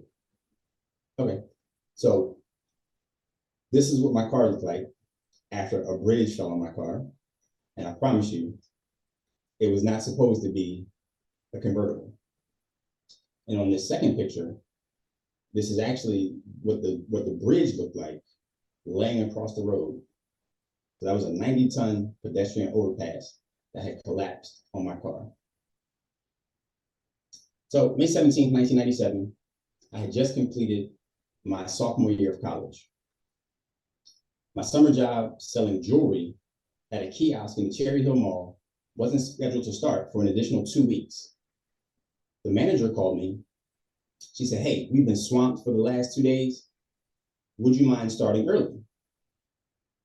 I said, Pauline, I'm a broke college student. I'm on my way. Got dressed, headed to the mall. Unfortunately, never made it that day. I crossed over the Ben Franklin Bridge from Philadelphia into New Jersey, cruising down Admiral Wilson Boulevard, and blackout. I woke up to the sounds of the jaws of life cutting the roof off my car. I would later find out that there was a dump truck that had just dropped off a load, and the driver did not realize the hydraulic boom was up on the back. So it was my car and that truck. They were the only two vehicles passing under the bridge at that time. And the truck hit the bridge, knocking it off its setting and down onto the roof of my car. I was knocked unconscious. On the left side, there was a wall. On the right side, there was the river. My car coasted for a half mile with me unconscious and didn't hit either one. A guy from a nearby gas station came out, reached in, turned off the car, called 911, and as I said, I woke up to the sounds of the jaws of life cutting the top off of my car. The doctor told me, he said, you're probably the only person in the world to have a bridge fall on their car or fall on them and live to tell about it. So over the years, as I said, I've come to realize that there's power in my purpose. And it's so important to not take anything for granted because we never know what's going to happen, right? One time will be the last time. One time you hug your children for the last time. One time you go to sleep. That'll be the last time you go to sleep. One time will be the last time that you pet your dog. You just never know. So you don't want to take anything for granted. A buddy of mine that I went to high school with, a few months ago, hugged his wife, kissed his kids, left out, went to work, wasn't feeling well at work, passed out. They weren't able to resuscitate him. He transitioned. He had no idea that was going to be his last time hugging his kids, kissing his wife. We don't want to take anything for granted. And so I say the same for you. Don't take anything for granted. And this is why there is power in your purpose, coming to that realization that there's power in your purpose. And when I think about the word purpose, certain concepts come to mind with each letter. The first P is your passion. Whatever your purpose is, 9 times out of 10, you're incredibly passionate about it. The U is for your uniqueness. There are 7 billion people on the planet. 7 billion people. No 2 people are alike. Even identical twins are different. The R is for resilience. Even though you're passionate about your purpose, even though it's uniquely yours to do, it doesn't mean that it's going to be easy. So the R is resilience, your ability to bounce back. The second P is for persistence. Like I said, it's not going to be easy. So your persistence is your ability to keep going. The O is for optimism. You got to be optimistic about your future, optimistic about tomorrow. Are you a glass half full type of a person or a glass half empty? I suggest you should just be happy that you have a glass at all. So you got to be optimistic about your purpose and about your future. The S is to be in service, to use your purpose to be in service of someone else. The great Jim Rohn says, service to many leads to greatness. And at my high school, St. Joe's Prep, we used to say that we were men for others. So utilize your purpose in service of others. And the E is to be empowered. Use your purpose to empower others as well as to empower yourself. There's power in your purpose. Some of you will impact the lives or life of one person. Some of you will impact the lives of millions of people. And some of you may impact the lives of billions of people. The important thing is to figure out what your purpose is, walk in your purpose, live your purpose, because I promise you, there's power in your purpose. Thank you.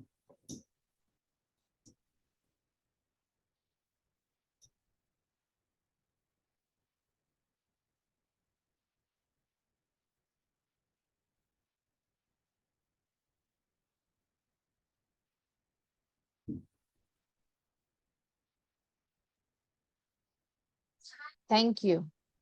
Now we have a minute of silence for the judges to mark their votes. Timer, please show us a red card at the end of 1 minute.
Thank you. I would like to thank Chris Callahan for being the chief judge for today's storytelling contest. And a special thanks to the timers, Avani and Mihira. With this, we come to the end of today's contest storytelling, AGORACON 2023. Now I hand over the stage back to the MC of the day. Okay, dear ladies and gentlemen, please clap hand for our contest master Vijayanti Pakati that already lead for this main session storytelling. Okay, clap hand for him, for her, and all of course all the team, timer, and all the judges. Okay, I'm sure that all of us, all the audience already watched the contest and already showing, yeah, and I'm sure that all of you have your own favorite speaker, and I have also my favorite one. And excuse me one, please, sorry. Okay. No, I would like to move to the next session. Yeah, we already have our our keynote speaker that would like to share with us about public speaking tips. The power pen that will be conferred by Aaron Leung. So he is the Agora ambassador from China.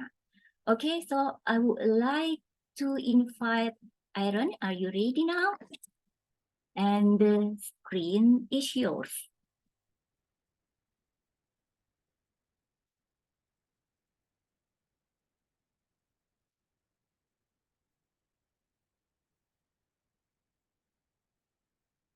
Thank you. Oh yeah, so I was checking on Bumping that says that we should take a group photo first. I don't mind taking a group photo first. Okay. Do you all want to take a group photo first? While everyone is still here, let's gather everything up. Okay. So we move the photo session if everyone is agreed. Yeah, so it's depending for you, Aaron, because this should be your session. Are you agreed to take some time to have for photo session? Yeah, it's okay. Just take some pictures first. It's okay.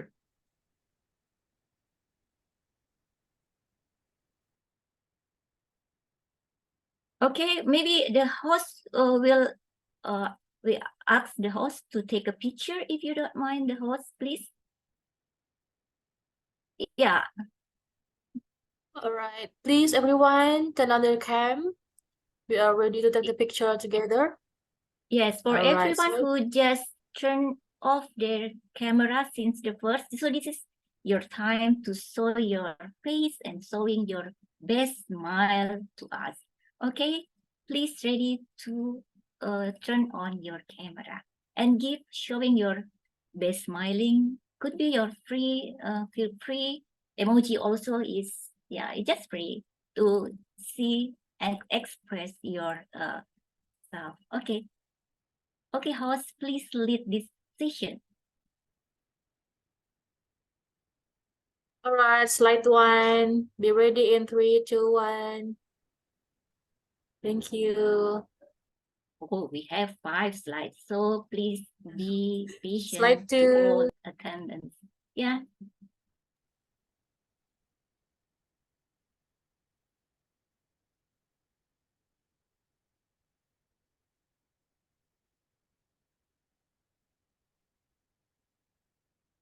Slide 3. Ready for slide 3?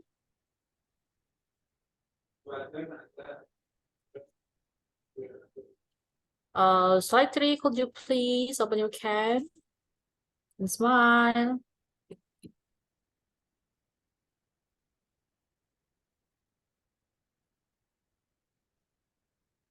All right, thank you.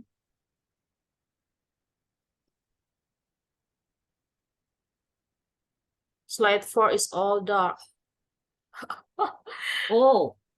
Yeah, slide 4 and 5. Slide 5. Maybe Slide some 4 of is them not dark.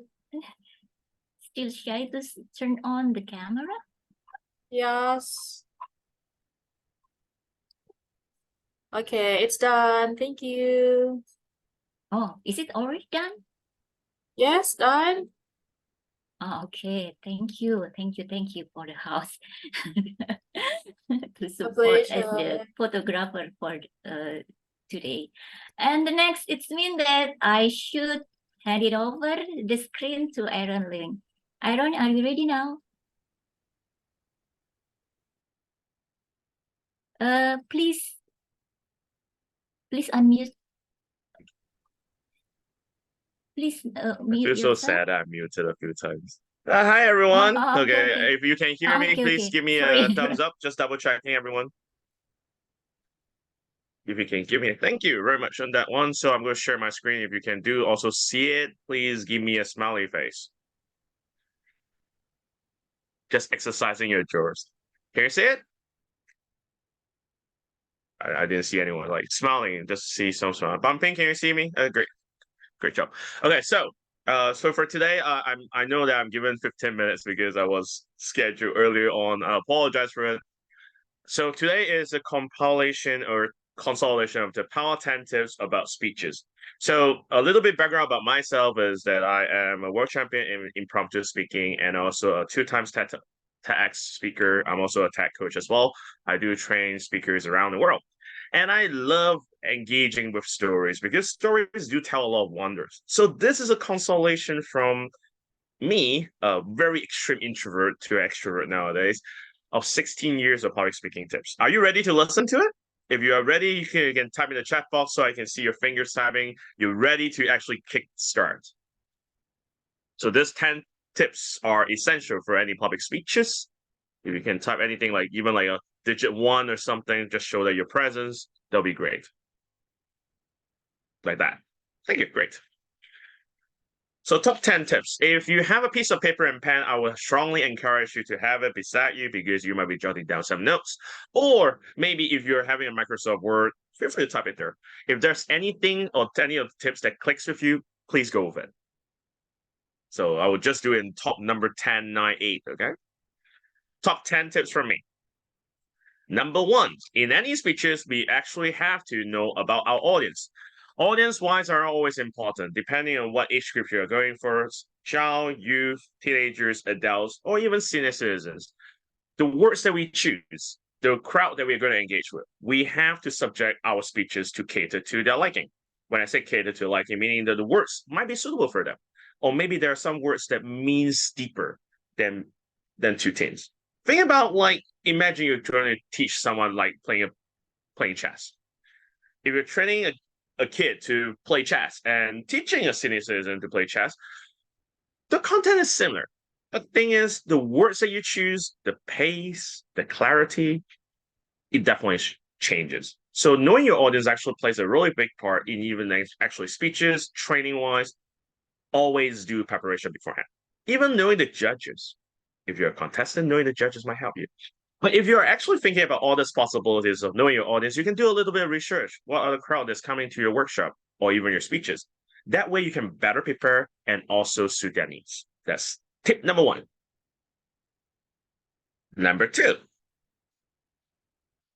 In public speaking wise, we always find something called finding your purpose. I don't mean like finding purpose as in doing speeches for the sake of doing speeches. How many of you are forced in your corporate days or maybe like during youth that someone asks you to go up to do a speech, you have to go up just to suit their liking? Raise your hand.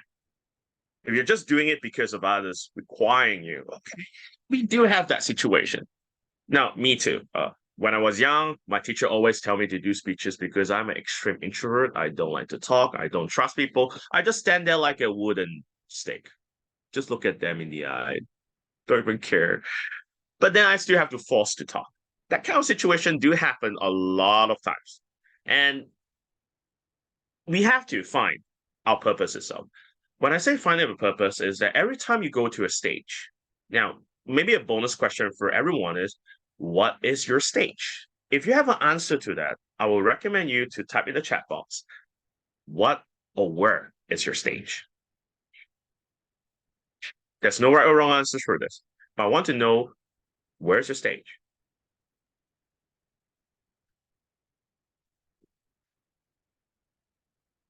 Thank you, Pumping, for saying that. Everywhere. Now, anywhere is a stage. Basically, anywhere that you're being seen is a stage. Think about your best friend having a conversation with you. You're being seen. He is being seen. That kind of situation is a stage.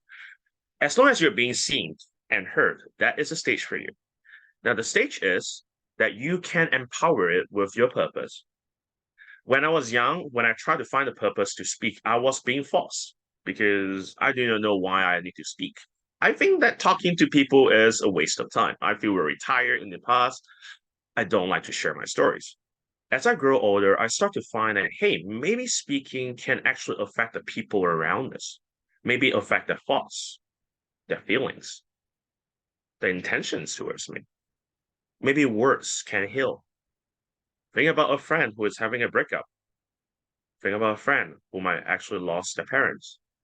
Think about a friend who might lost everything. Words can help, heal, and even creates purpose for others. So finding your own purpose on the stage is very important for any speaker because according to a lot of different scientific research related to finding your purpose itself, every time you find a purpose, you go up the stage, your speech power will increase by 30 to 40%. So meaning that when I'm doing this workshop right here, my purpose is that I hope that this workshop will help you. I hope that every speaker can feel inspired from this workshop. So that's my purpose on doing this workshop. What is yours? The next time when you go up to the stage or joining a contest or even giving a speech in front of the international audience, what is your purpose? You can write it down on your piece of paper. Any purpose will do as a start. As the time goes along, ask yourself this question again. Who knows? Your answer might change. That's point number 2. Point number 3. We have something called the power of 3. If you have a key message in the speeches, repeat 3 times. Because, very simply speaking, let me do a fun fact check. To all those audience who have listened to all the speeches now, we have 5 amazing speeches, right? How many words can you remember from each of the speakers? Now, multiple choice question. A, 5 words. B, 10. C, 20.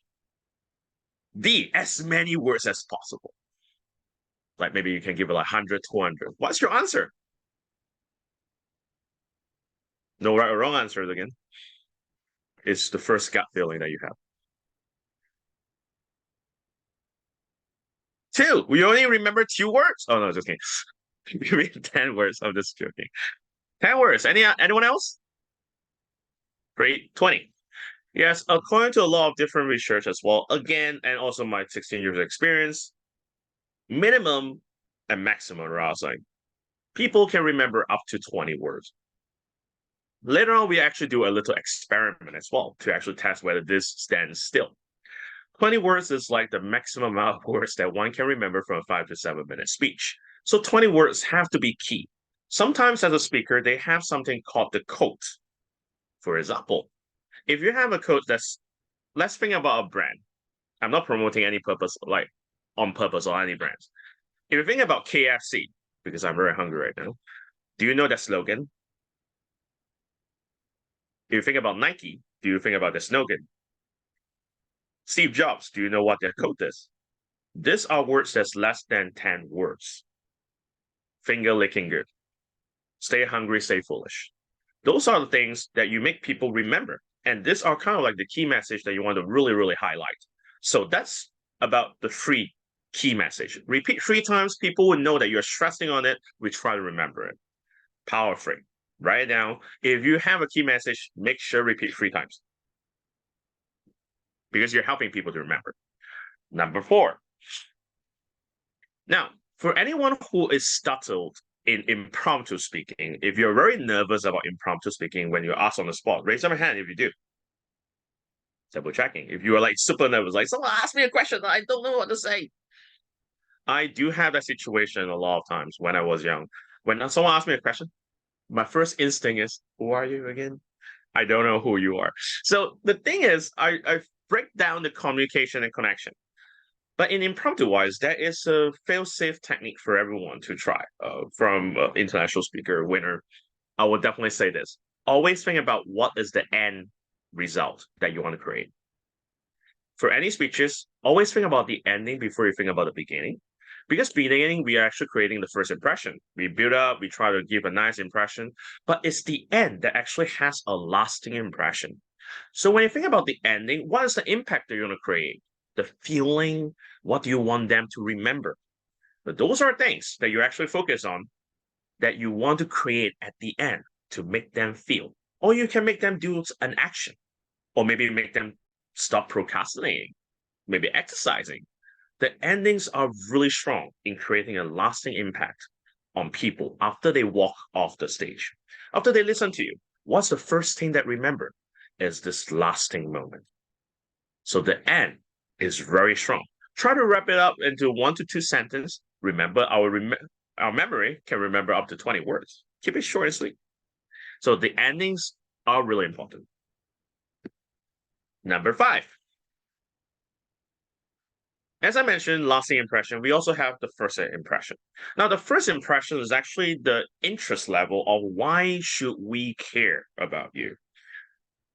What do you mean by that? Because you and I, we just met today. Some of us definitely have met for a while already. But the thing about if I just meet you for the first day, you just meet a new friend. Think about that moment, that this first impression matters a lot. Because this first impression is going to last for at least a couple of weeks until they start to understand. And understanding is the message and content, if you think about it in public speaking context.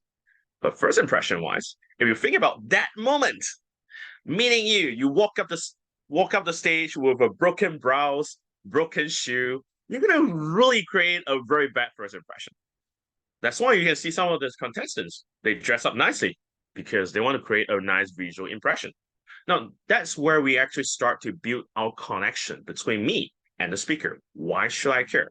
First impression actually focus on 3 different things. Number 1 is your hairstyle, basically anything on your face.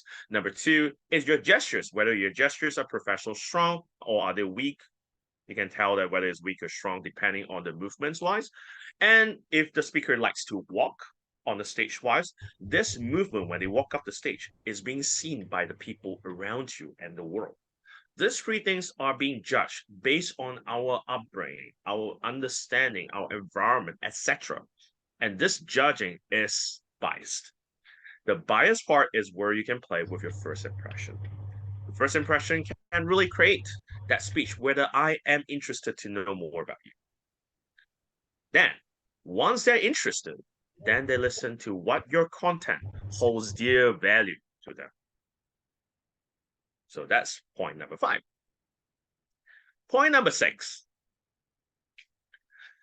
As you know, storytellings. Now, storytellings wise is one of the best tools in public speaking because it actually creates 2 things. Number 1, emotions to relate.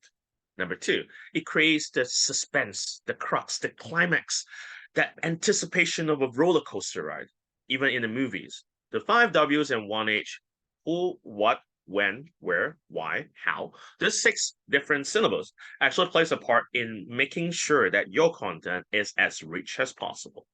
So this 5 W's and 1 H usually is like a fail-safe moment. As speakers, we don't really focus too much on all 6 of them together, but really what stands out more. Because if you're given a 1-minute speech, your 6 elements is definitely not going to be in there because you don't have time.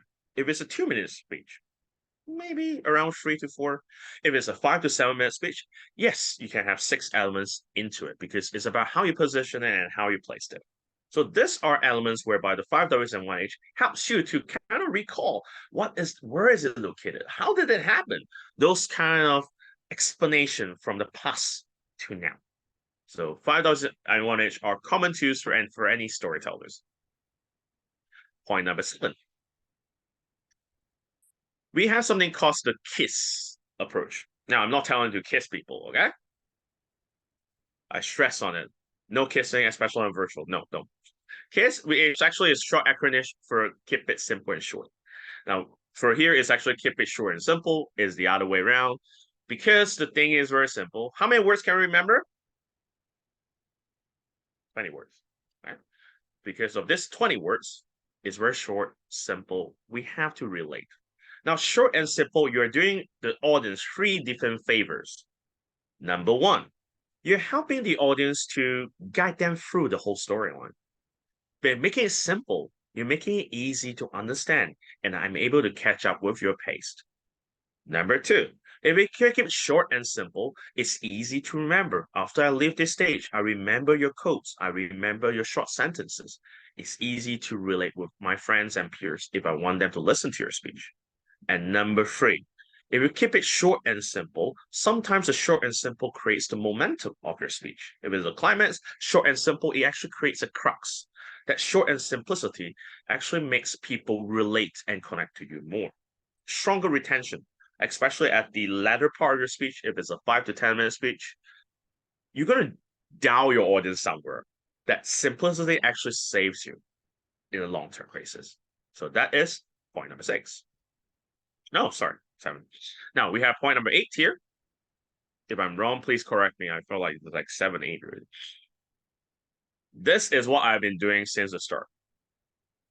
We have a saying in the speaking world. It says that if you don't care about your speech, no one will. What do you mean by that? Your energy level actually says a lot about your speech. If you're not even caring about your speech, no one will care about it. So that speech, that momentum-wise, you have to start with an energetic level. Try to really engage and get yourself interested why you have to share. Now, this couples with finding your purpose, and it really empowers your speech. By getting that energy level, you're actually trying to relate with your audience much more than before. That energy is what connects you and the audience. The audience will, wow, this is amazing. This is an energetic person. I really get that vibe. Let me listen to it more. You bring a downward. Remember, an energetic person can really control the stage, even create the vibe that you want. So energy is a must. People don't care about how exhausted you are. Like for me, I've been doing a training for the past 7 hours. You can tell that I'm tired, but I'm really tired, exhausted. But I can't show it in front of the audience, or I just show it. The thing is, the energy level is what people look at you and assume what you should be. If you're on the stage, assumption-wise, you have to do your best. They don't care about what happens before. They only care about what you have to offer. Number 9. This must is actually the authentic you.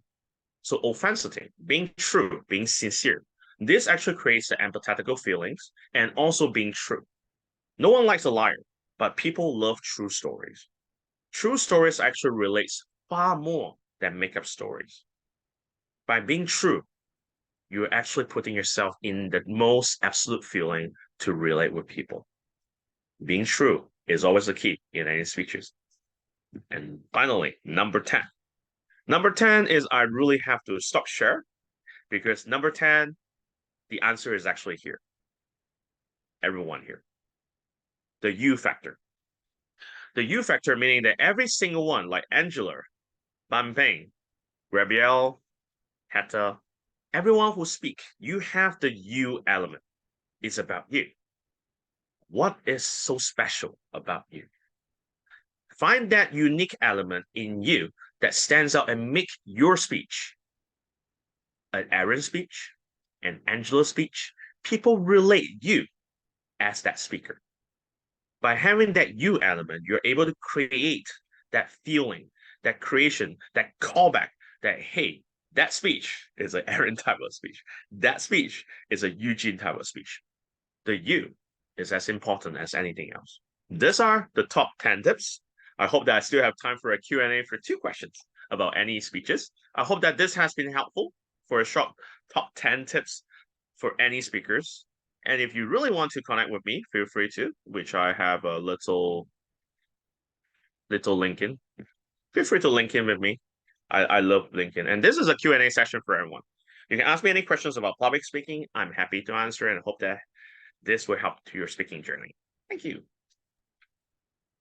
Okay, thank you so much, Aaron. Please give clap hand for him. Thank you so much for such fruitful tips for the public speaking tonight. I'm sure all of us that will still need to improve our public speaking have a lot of sense tips from you tonight.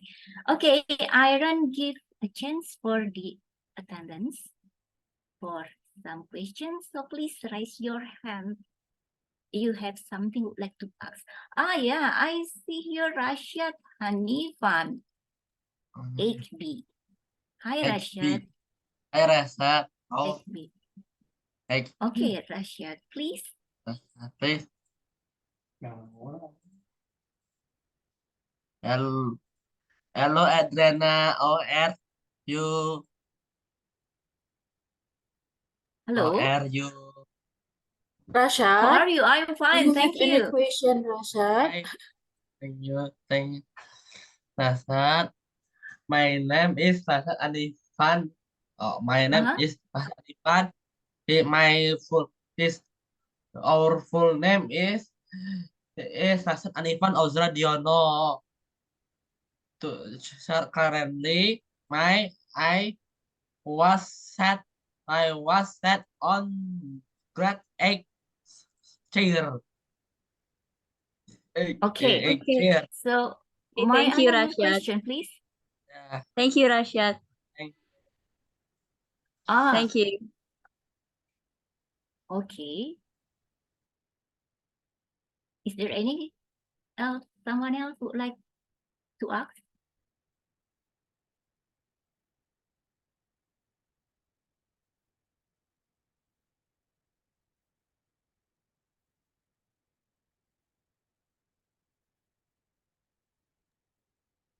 How do we help the audience to remember our message from bumping? Should I answer that? Okay.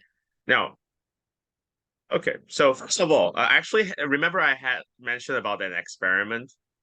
Now, here's a fun fact. If you actually got it correct, I actually give you a little present. I will actually send it from Hong Kong.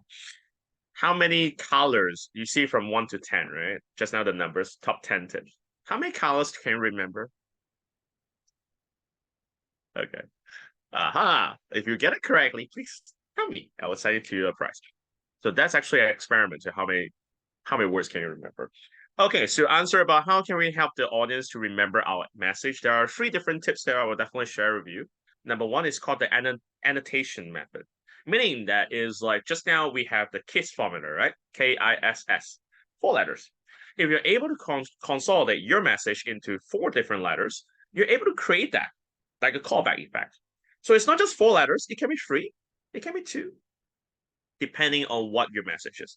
If your message can be created into this kind of abbreviation that makes sense, people are easy to remember about that. So that's number 1, annotation method. Number 2, visualization method.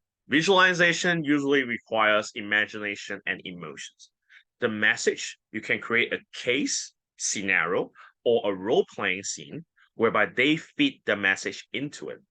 Like, for example, when's the last time that you reach out to call your parents? Do you remember their old flickled hands? By holding their hands, you forgot their warmth. Would you reach out to hold their hand? Like maybe my message is to hold their hand. And I want to create that feeling with the emotions and then relate to it. By relating with visualization, imagination, and also emotions, people can retain that message stronger and later. That's number 2. Number 3, the method that all TED Talk speakers will do. I believe. Okay. Now, the I believe method, meaning that is actually about the relatability. I believe that everyone can do good in their lives. I believe that everyone can be a great speaker. I believe that all these young youths are our future. Now, the belief-wise is whereby if your belief syncs with me, we click and you can remember. This is another way that I believe is one of the techniques that is generally used for all TEDx speakers and TED Talk speakers. They always use this to try to click and make people remember. Oh, I remember that person. His belief is that kind of thing. So these are 3 tips. I hope that it helps you to remember your messages. Thank you. Okay, Aaron, we still have one question from Josephine Indraswari. The question is, what are your suggestions on situation when we do not know the audience? What a suggestion. I want to know more. I see it's a vivid question here, so I just need to clarify it. So, Suggestions in a situation whereby we don't know all this, assuming that this is a group of people that I don't know, right? I assume that that's the situation. Now, if I don't know anyone here, the first thing is very simple. If it's online, look at the webcams, look at the camera, look at how Ashi, for example, I see them smiling there. I see Eugene switch off his webcam. I see that Mike is like very serious there. Observe. First thing, observe. Okay, when you actually face a group of people that you never know, observe their facial cues. Find a person who is smiling, because usually people who smile are nicer to you than others. So if you see people smiling, look at that person. Okay, that one. Okay, that person. I will try to relate or cue that person as my too, or at least I can relate to it. So that's number one. If you don't know anyone, observe first. Then find the one that is like going to click with you, and go on. Number two, I assume that this situation might be applicable in a networking situation. If it's a networking situation and I don't know anyone, still, first things first, observe. Observations never kills, because observation actually gives you more information to really say your first impressive statements. However, it doesn't mean that you have to observe until the very end. That's called procrastination. Okay, so meaning that you have to like maybe observe for 3 to 4 minutes and then say the first sentence ever. From 0 to 1, the action-wise actually helps to break the ice.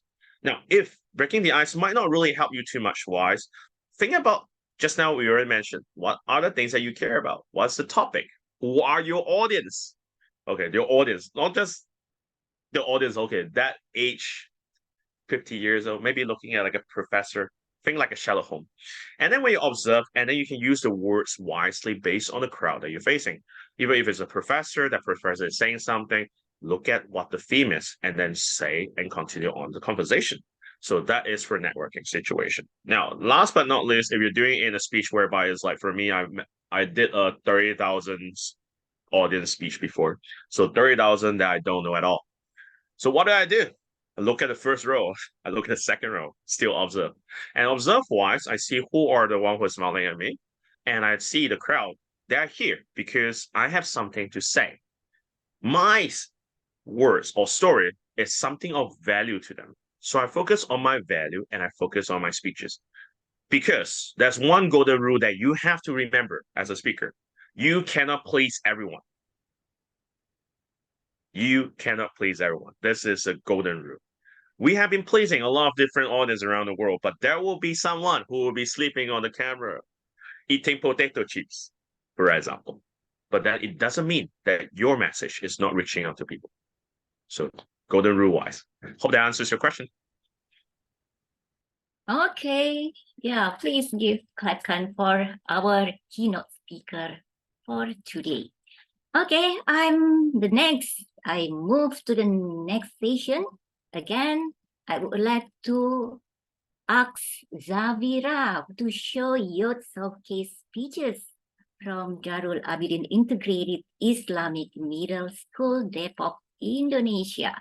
Please just call or your team to show the showcase. Okay, I hand it over to you, Zavira. Thank you, Ms. Andriani. I will continue to introduce the Indonesian speakers. So without any further ado, let us welcome our speaker, Aisyah Khairunisa Putri Davira, who will deliver a speech entitled Tolerance in Indonesia. Aisyah has 5 minutes to showcase their speaking skills. Aisyah, the time is yours. Thank you, Davira. I want to share my screen.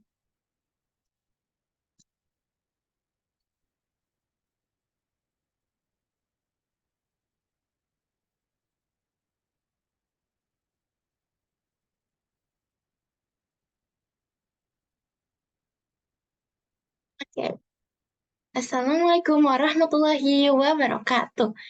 Today let's talk about tolerance in Indonesia. AGORACON, unity in diversity. Introduction.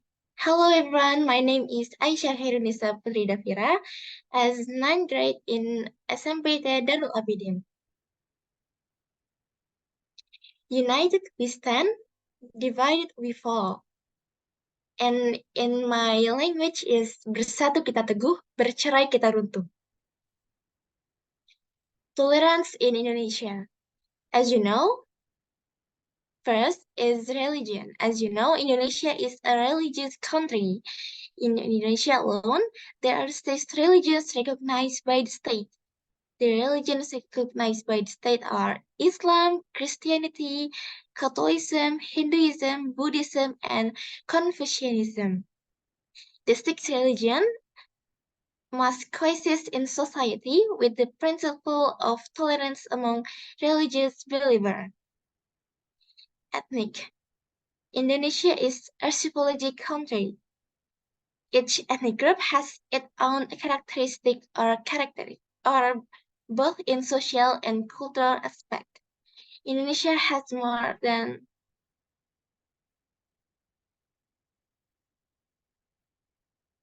3,000 ethnic groups and interracial. Race is classification used to categorize humans through phenotypic characteristics. There are several races spread across various regions in Indonesia. The Malayan Mongoloid race lives in Sumatra, Java, Bali, West Nusa Tenggara, Kalimantan, and Sulawesi. The Melanosoid race inhabits the regions of Papua, Maluku, and also its Nusa Tenggara. Apart from that, there is also the Asiatic Mongoloid race, which is spread in various regions in Indonesia, namely Chinese, Japanese, Korean. Finally, there is the Caucasoid race, namely people from India, the Middle East, Australia, Europe, and America.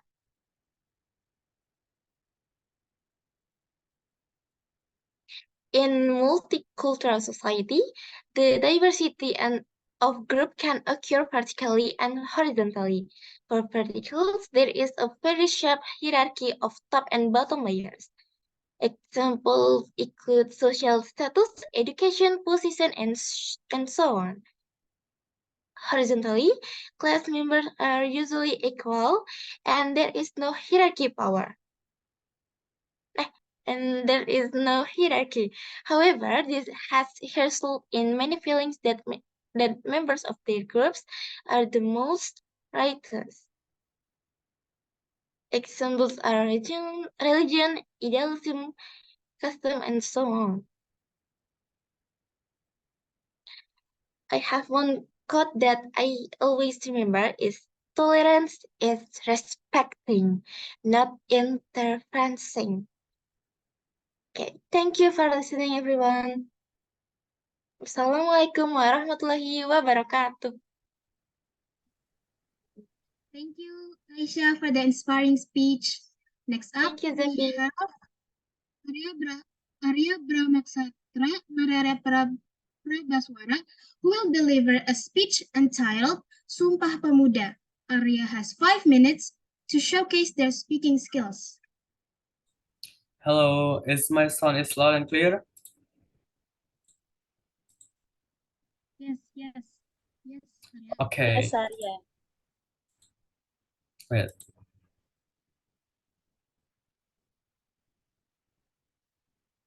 Is it already full screen?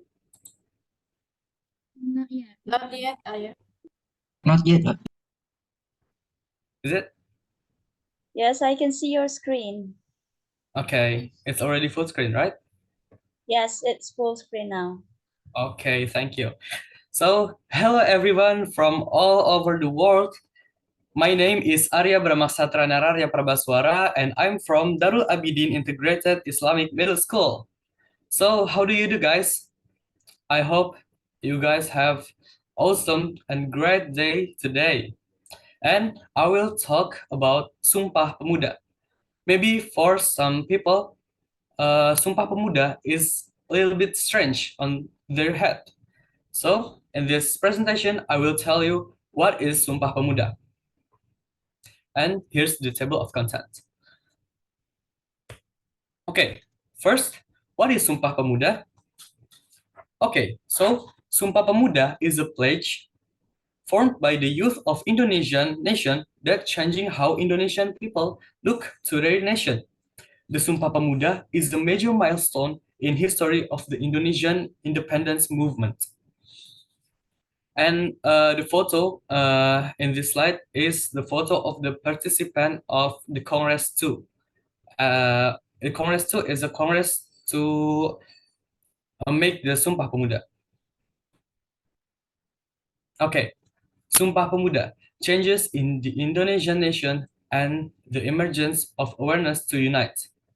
No, I will not tell you about what is factor to make the Sumpah Pemuda or the history of Sumpah Pemuda, but I will tell you how Sumpah Pemuda is uniting us, uniting the entire Indonesian nation to together to fight the colonialists. So, as we know, Indonesia is a country that has many regions and various tribes from Sabah to Merauke. Prior to the emergence of awareness, Indonesia, which at the time was still colonized, struggled with its own tribes for their respective interests. Even though their goal was the same, that is independence. Therefore, the Indonesian nation, which still has its regional character, is easily pitted against one and another and colonized by foreign nations. As time goes by, many Indonesian youth are increasingly educated. From there, the awareness arose among the educated Indonesian youth that we cannot continue to fight against the nature of our region. We will not be able to achieve independence individually. They realized that we as a nation of Indonesia must unite in order to achieve the independence that has been dreamed of since about 200 years ago. It was from this awareness that a strong determination arose to unite the entire Indonesian nation to fight against the colonialists. This strong determination is finally made the youth who already had awareness gather and hold a congress to channel their strong determination. So the youth have a strong determination to unite the Indonesian nation. They want to Indonesia to be one homeland, one nation, and one language. And there is two congresses, which at the second congress resulted in a promise, agreement, a pledge that succeeded in uniting the entire Indonesian nation from various regional ethnic groups into the one great power that made Indonesia independent in just 17 years. And this pledge was the pledge of Sumpah Pemuda. And from that Congress too, this is the content of Sumpah Pemuda. And I would like to read this Sumpah Pemuda in English version. So, Sumpah Pemuda. Firstly, we the sons and daughters of Indonesia acknowledge one motherland, Indonesia. We the sons and daughters of Indonesia acknowledge to be of one nation, the nation of Indonesia. We the sons and daughters of Indonesia uphold the language of unity, Indonesia. Okay, these are the figure of the Congress 2 or the Sumpah Pemuda. I'll take the two example for the figure. There is the Congress chairman and the vice chairman. For the Congress chairman, he is Sugondo Joyo Puspito, and for the vice chairman, he is RM Joko Marsaid. Okay, before we already talked about how Sumpah Pemuda is uniting the whole and the entire of Indonesian nation. So now I will tell you the value of Sumpah Pemuda, what we can get from this Sumpah Pemuda event. Okay, from this event, we can take the lesson that if we unite to achieve one thing, then togetherness, solidarity, and strength will be created. Even though they have different ethnicities, religions, and races, they are united to achieve one goal, that is independence. So even though we are different, but if we are united, we will become a power that is unmatched and creates a history. And last for me, let's stop discriminating others and start to learn how to accept differences, because differences is is really, really important for us. Differences is beautiful and differences is makes us stronger. And it's the end of the presentation. Thank you for the time and the attention of all of you guys. And I hope this presentation can inspiring you to be more tolerant to other people. Thank you, and that's all from me. Thank you, Arya, for the inspiring speech. Good job. Next up, we have Akhdan Rafif Kurniawan, who will deliver a speech entitled Music Unites Us. Akhdan has 5 minutes to showcase their speaking skills. Okay, thank you, Zafira, for the introduction. Oh no. Okay. Can you all see my share screen? Or is it still loading? Not yet. Okay. Hello everyone, my name is Akhdan Rafif Kurniawan, and people usually call me Akhdan. And today, I shall use this moment that I was given to present to you my speech, which has the title "Music Can Unite Us." Oh yeah, note I shall use questions to make the point of this speech even easier. First question, that is a very important question, that is, what is music?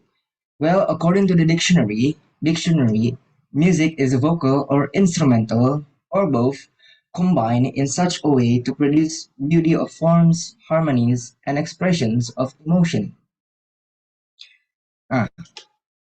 In music, there are 6 main genres of music, which is classical music.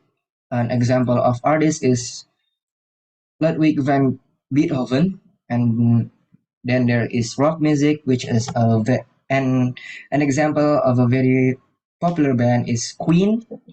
Country music is John Dove, and then there is jazz music.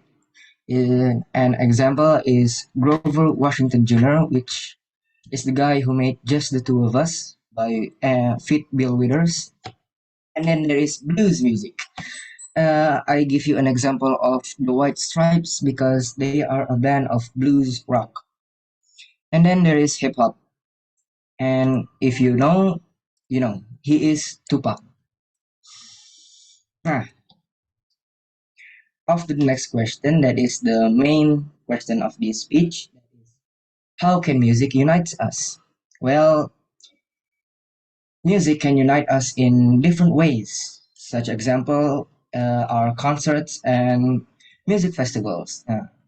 Here is an example of a concert, that is a 21 Pilots concert. And music can also break the silence of awkwardness, like when you're hanging out with friends or chilling with your families, you can, and there is this silence of awkwardness, just like that. You can just go grab a guitar maybe and play some songs like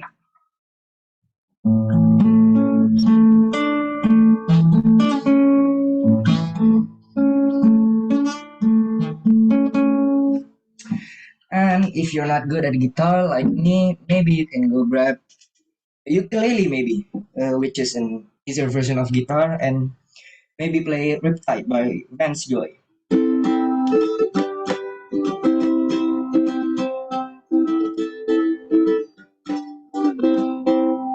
And you know the rest. Music, like I said, there are 6 main genres and many more subgenres. And we can use those many songs in this silence of awkwardness when you are hanging out with friends. Like I said, you can play the guitar or ukulele, or maybe if you're good at the piano, you can play the piano or harmonica maybe. And if you're not good at any of those, well, you can just go grab your phone and play some music so that you can chill with your friends or with families. bonus points if you do it on a school reunion and the whole school starts singing, because it can make a core memory which can last 2 to 3 years maybe, and just go get forgotten. Oh, thank you all. And to wrap up my speech today, I shall give you a summary of my speech. If you guys aren't listening or didn't understand my words, I have prepared a summary. The summary is music can unite us in different ways, like, for example, concerts and music festivals. And there are lots of songs that you can play in different and special occasions, like I said, school reunions. Thank you all. Thank you for listening. Forgive me if I have many mistakes, because I am a human. I am not perfect. And peace. I am out. Oh no. Thank you, Afghan, for the inspiring speech. Good job. Next up, Oh we no. have Afifah Hubaya, who will deliver a speech entitled Our Diversity Leads Us to Beauty, Solidarity, and Equality. Afifah has 5 minutes to showcase the speaking skills. Thank you, Zafira. Okay, let me share screen first. Is it already showed? Still loading. Okay. Not yet. Oh, is it now already? Yes. Or okay. You can see it. Everyone, have you ever heard someone saying our difference makes us stronger? Well, I bet you have. What does it mean? Difference make things hard to understand each other and hard to express yourself sometimes, because we have different perspectives and more. But do you think it is really that hard? Do you think it's that complicated? For example, if you ever work in a group project and you and your friends have different opinions, you must have been looking for any ideas that can continue those two opinions, right? And voila, when you find it and develop those ideas together with your friends, isn't that work easier? It's not that hard, right? And it only takes some time, not as much as if you do it by yourself. Hi everyone, I'm Afifah Hubaya from Darul Abidin Integrated School, Middle School. And for me, I think our diversity leads us to beauty, solidarity, and equality. But before we talk about them, let me explain about this diversity that I've been mentioned. So I take this diversity word from our motto, unity in diversity. What is unity in diversity? Simply, unity in diversity is a motto that our ancestors made a long time ago. It was written in Japanese ancient letters and means Bhinneka Tunggal Ika, and it was made by Puta Tolar. Here, he's saying that even though we have differences, we are still one. And of course, I couldn't agree more. Now, there's three things that I think unity diversity made. The first one is beauty, the second one is solidarity, and equality. Okay, let's start from the beauty first. Now, every person in this world is different, right? And your difference makes you beautiful. And actually, I have described my meaning of beauty in that one sentence. But if I take my differences with yours, isn't it will be more beautiful? I mean, it's just not one beauty anymore. We feel each other beauty. And now it's even more unique. The second one is solidarity. Alone, we can do so little. Together, we can do so much. Helen Keller. So some of you must have known Helen Keller, right? In this quote, she wants to tell us that we are stronger together. We are stronger than we are alone. So I think solidarity is something that grows out of us, and we need something that can trigger that, like learning. We learn how to understand each other. We learn how to do things together, and we are better together. And that is how solidarity is described. Equality.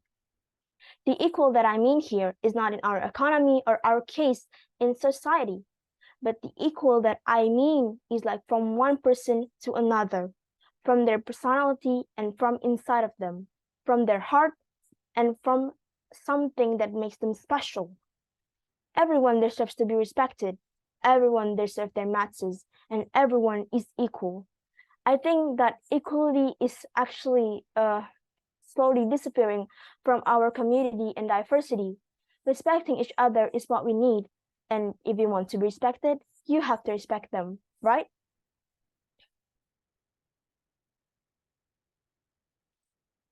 Okay, I think this thing has come to an end. Thank you for all of your attention. Wassalamualaikum warahmatullahi wabarakatuh. Waalaikumsalam. warahmatullahi wabarakatuh. Okay, thank you, Hafifa, for the inspiring speech. Next up, we have Tariq Almadia, who will deliver a speech entitled Tourist Attractions in Indonesia. Tariq has 5 minutes to showcase their speaking skills.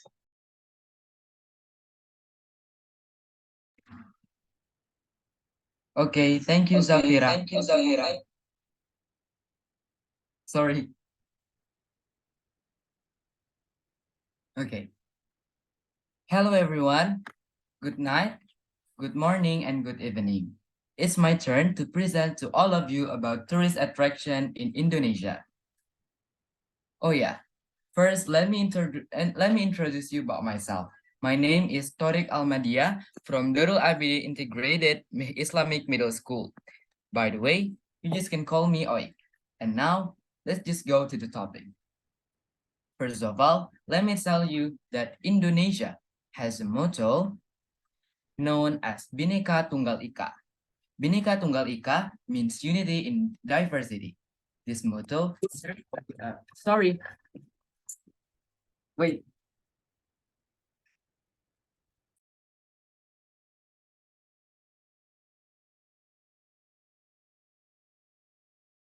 I'm sorry. Okay. This motto serves as a unifying tool for the various differences that exist in Indonesia. Especially, Indonesia has a diversity of ethnicities, cultures, language, religions, and beliefs. Indonesia also has a different beauty on each other island. Now, I'm going to show you the beauty of Indonesia that made the tourists came here. First, we have Monas.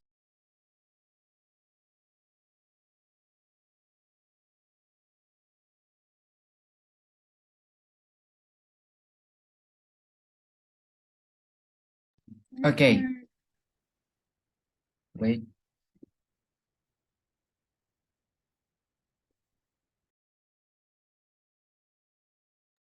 Okay, so first we have Monas, the national monument of Indonesia.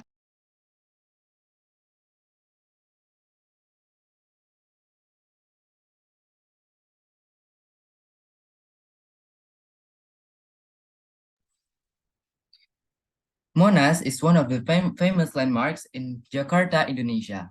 Monas is not only a symbol of the city of Jakarta, but also a symbol of independence of the Indonesian nation. It's located on central Jakarta. Next, we have Borobudur Temple. It's still on the same island, it's Java Island. Borobudur is the largest Buddhist temple or shrine in the world, as well as known as the largest Buddhist monuments in the world. It's located on Magelang, Central Java. We move from Java Island to Nusa Penida at Bali. Nusa Penida is an island located southeast of Bali, which is separated by the Badung Strait. It's located on Bali. From Bali, we go to Padar Island. Padar Island is located at Nusa Tenggara. Padar Island offers you a natural panorama with artistic hills, white sand, and blue sea. Padar Island is one of the islands in the Komodo National Park. Next, we move from Nusa Tenggara Island to Papua Island. We're at Raja Ampat. Raja Ampat is one of the most famous and beautiful islands in the world because it has beautiful scenery. Raja Ampat is made up of white sand beaches, hidden lagoons, cave, small mushroom-shaped islands, and crystal clear waters. It's located on Papua. And sadly, Raja Ampat was our last stop. Thank you for listening, and that's all that I can explain today. I hope I can meet you again in another meeting. And don't forget to visit the places that I just described, okay? Thank you. Wassalamualaikum warahmatullahi wabarakatuh. Waalaikumsalam warahmatullahi wabarakatuh.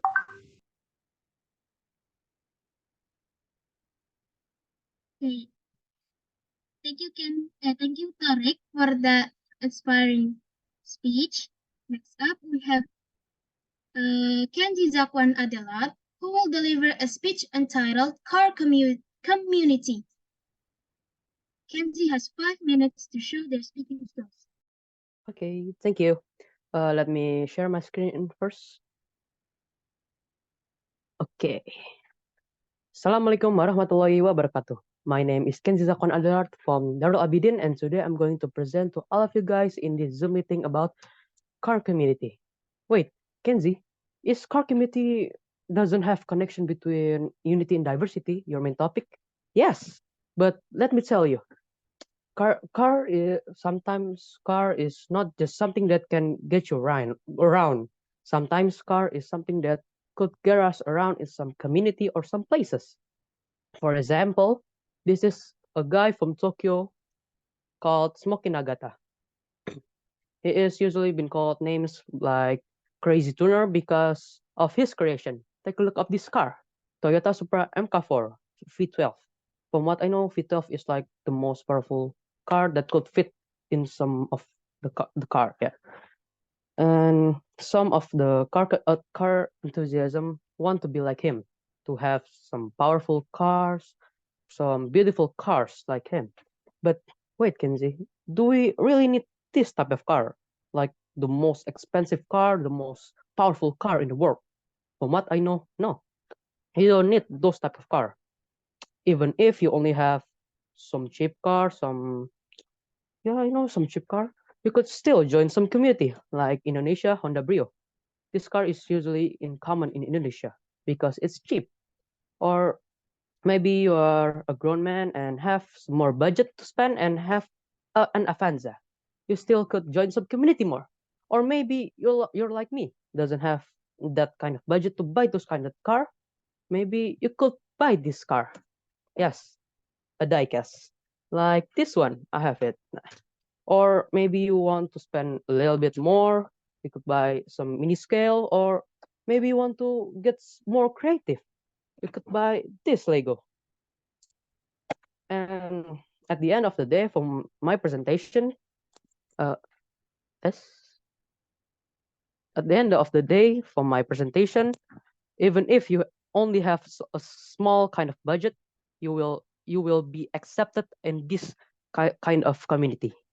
And I think that's all for me. Wassalamualaikum warahmatullahi wabarakatuh. Waalaikumsalam warahmatullahi wabarakatuh. Okay, thank you, Kenzie, for the inspiring speech.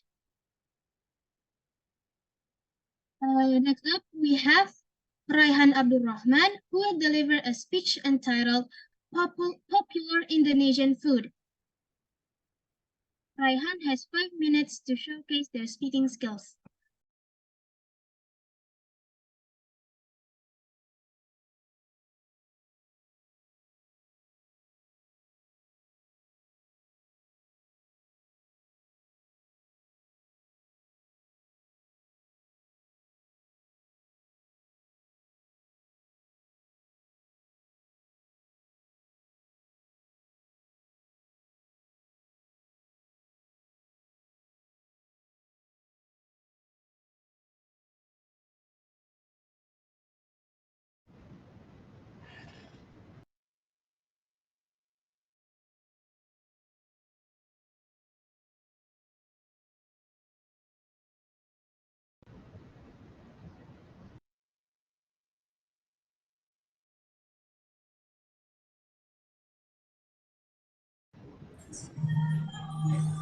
Raihan, you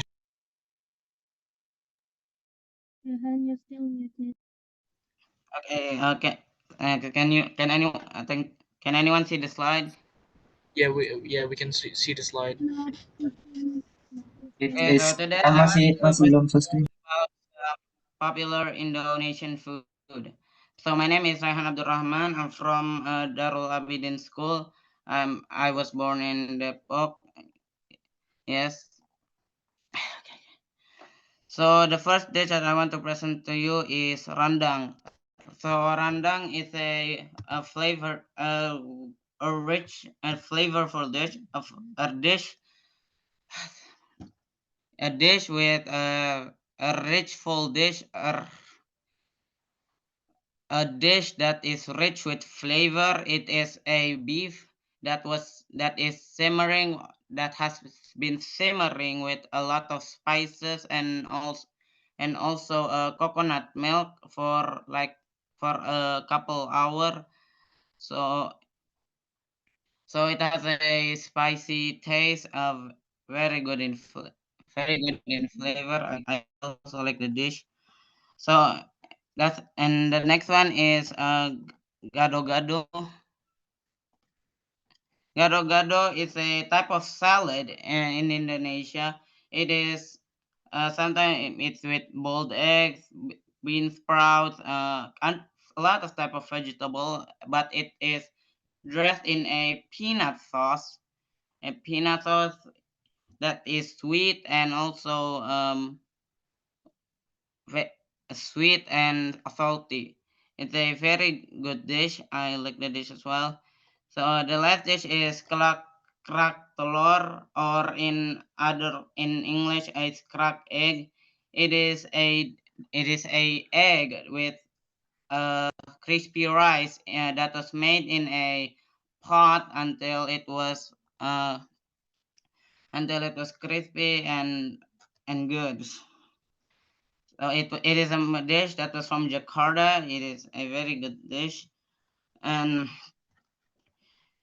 okay, that's enough for me. Thank you for listening. Thank you for listening. I hope sorry for my mistakes. See good. Assalamualaikum warahmatullahi wabarakatuh. Waalaikumsalam warahmatullahi wabarakatuh. Thank you, Raihan, for the delicious speech. Oh my God, it's about food. So next we have Sabrina Laika Kurotuain, who will deliver a speech entitled Cultural Culture.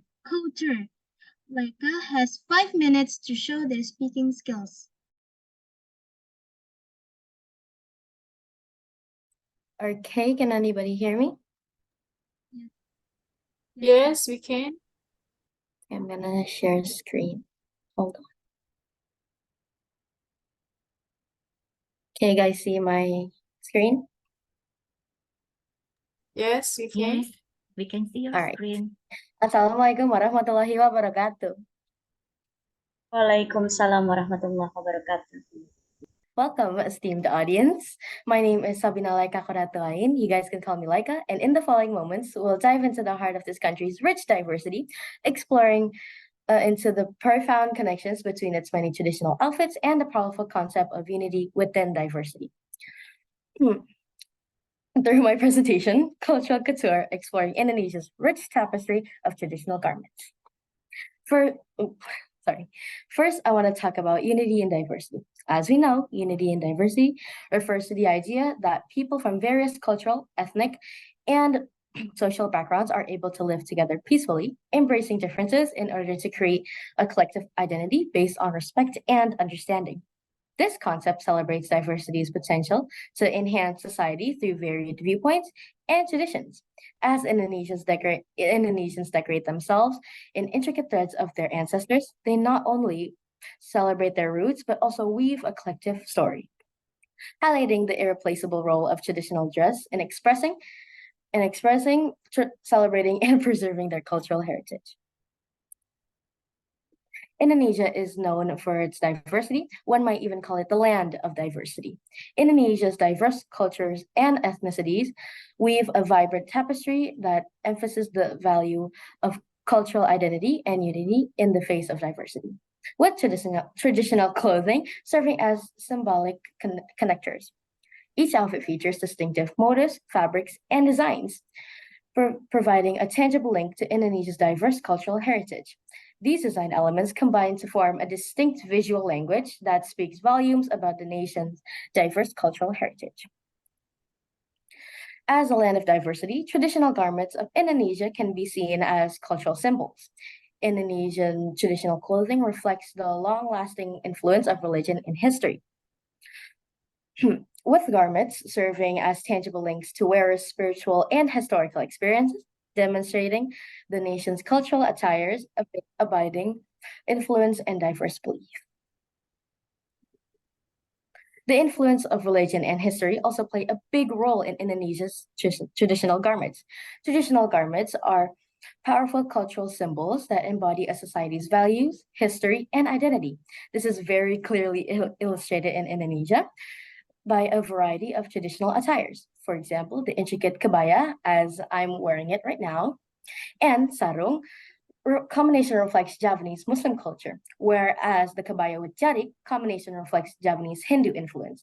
Meanwhile, Sumatran songket weavings are inspired by primitive roots. Finally, Indonesia's cultural diversity, which spans languages, ethnicities, and religions, finds tangible expressions in its traditional garments. These traditional garments represent distinct cultural aspects like religion and other indigenous influences, collectively forming a vibrant living history. Just as Bhinneka Tunggal Ika represents unity in diversity, these outfits embody it by intertwining various threads into a harmonious whole. Let's honor differences while celebrating our shared national identity as we admire Indonesia's cultural medley. There is beauty and power in unity. We must be united in hearts and mind. One world, one person. And that is all for my presentation today. Thank you so much for your time. Well, good job, Laika. Thank you for the inspiring speech. Next up, we have Almira Azahra Pratopo, who will deliver a speech entitled The Strength of Diversity. Oh yeah, that's the last speaker. Almira has 5 minutes to showcase their speaking skills.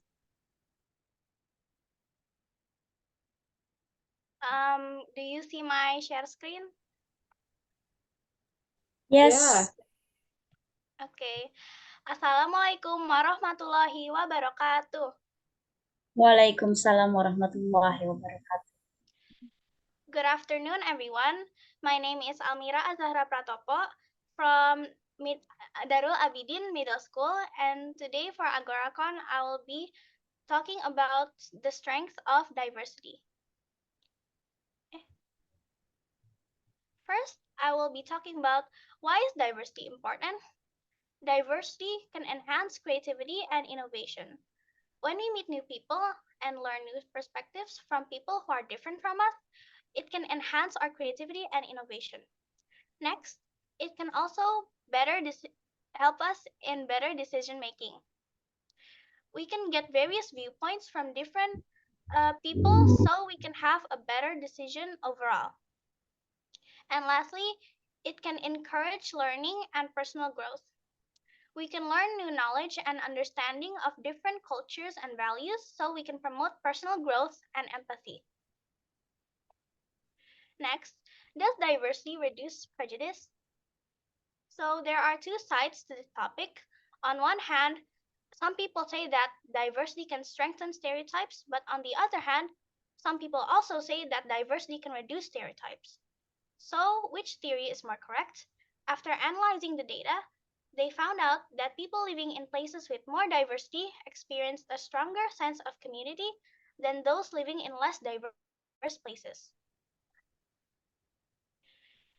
How to strengthen unity in diversity. So, here are a few ways to strengthen unity in diversity. First, we can promote education, so we can encourage learning about different cultures and perspectives to build empathy and a sense of understanding. We can also lead by example, so we can demonstrate inclusivity in our actions, language, and interactions, so we can set an example for other people to interpret. And lastly, we can respect traditions. Showing respect for traditions, various traditions and practices, even if they differ from your own, can strengthen unity in diversity. Remember, strengthening unity in diversity is an ongoing process. It takes a lot of commitment, patience, and active participation. Thank you for listening to my speech. Wassalamualaikum warahmatullahi wabarakatuh. Waalaikumsalam warahmatullahi wabarakatuh. Thank you, Almira, for the inspiring speech.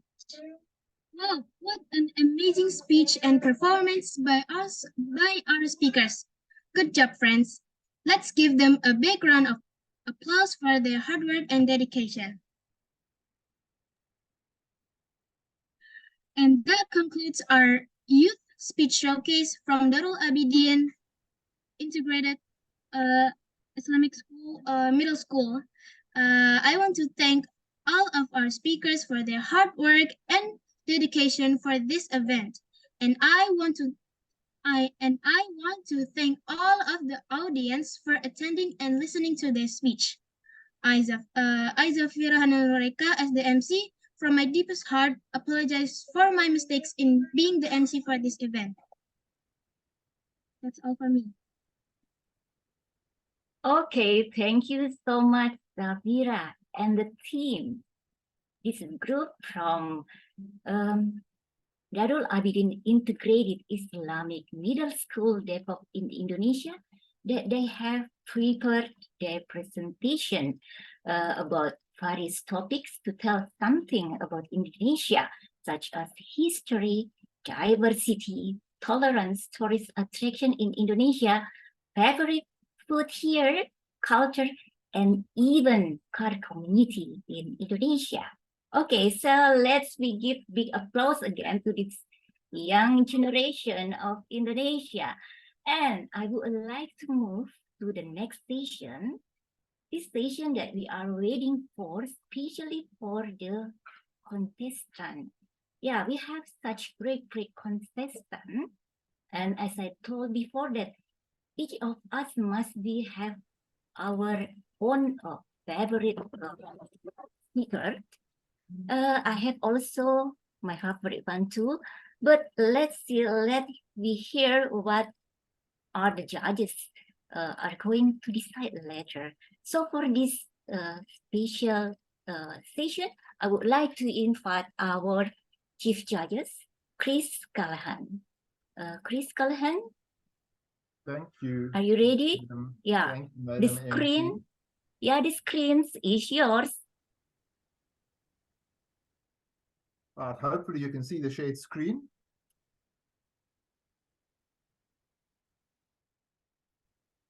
So ladies and gentlemen, help me to congratulate and applaud the contestants today. You know, we heard 5 riveting stories today, unique stories written especially for this event. Writing stories, of course, is fun, but ensuring that your story has the elements of a good story, that is difficult. And then it needs to be delivered in such a way as to connect with your audience. Have you written a story? If not, perhaps you should start today. Perhaps you'll be here next year telling us your story.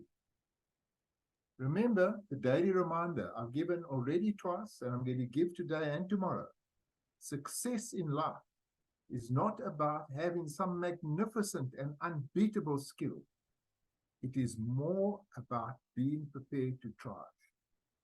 I'm going to tell you a story about trying. When I was a youngster, I used to dream of running. Not just any running. I wanted to run the Comrades Marathon. It's a distance of about 90 kilometers from Durban up a couple of thousand meters to Pietermaritzburg.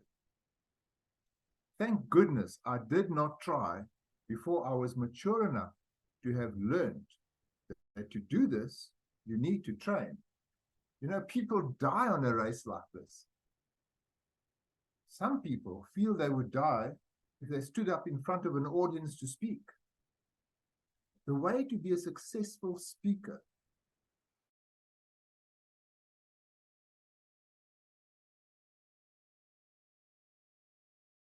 the Comrades Marathon. Train, and of course the best place to train is at your local Agora club. So ladies and gentlemen, please help me to congratulate and applaud the contestants today. They did a fabulous job. Now all contestants will get a certificate similar to this one, either as a participant, a finalist, or one of the top 3 places. Remember always that every single entrant into the competition is a winner because they made the effort, they did the training, and if they didn't come first this year, watch them next year. But before giving the results of the competition, I also want you to give a moment to think of the judges who give their time and their expertise to adjudicate the contest. I can assure you it was a very tight call today, and we needed good judges, which we have. So now to the result. Ladies and gentlemen, in 3rd place, we have Eugene Bell with his story, There is Power in Your Purpose. Well done, Eugene. In 2nd place, we have Samira Stolero with her deep story, Dream On. And then, ladies and gentlemen, as I've said every day, we are not so conceited in Agora Speakers International to call our winner the world champion, but simply Agora International Speakers best storyteller. And today, that is Marcia Fisher with her animated and colorful rendition about the American hero Emma Rowena Gatewood in a story entitled I Took a Walk. Thank you very much to all of the speakers today. You did a really great job. Madam MC, back to you. Okay, thank you so much, Chris. And for all the judges that already have hard work to discuss to take the decision which one the best from all the best participants that we have tonight.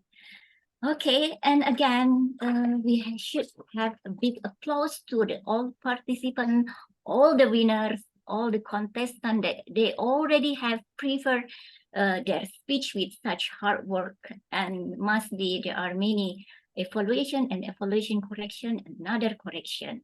Yeah, congratulations again. And for this, I would like to record this moment by have another photo for the winners. Yeah, so please, for the host, could you help me to spot our winner tonight? And just please be ready to ask my question. It's all about how do you prepare your speech, and maybe some comment regarding why you choose the title of your speech tonight. Okay, can I have the spotlight for all the winners, please? Just photo session. Sorry, who are the winners? Liane? We have Marcia first, and the second is Chris. Could you help me to remind the second and the third?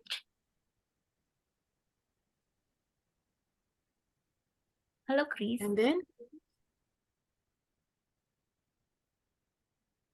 Yeah, do we have Marcia already?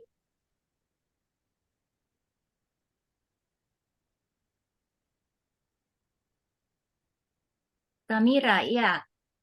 Samira, and the last one, yeah, of course, also all the contestants. Yeah, I seem to miss something there. The third person was Eugene Bell. Yeah, Eugene Bell. Yeah, Marcia, Samira, and Eugene Bell first, and after that will be followed by photo session for the all contestants because they already prepared with so much work hard. Yeah. Eugene, are you here? Eugene, could you please raise your hand? Hello, Eugene. Where are you?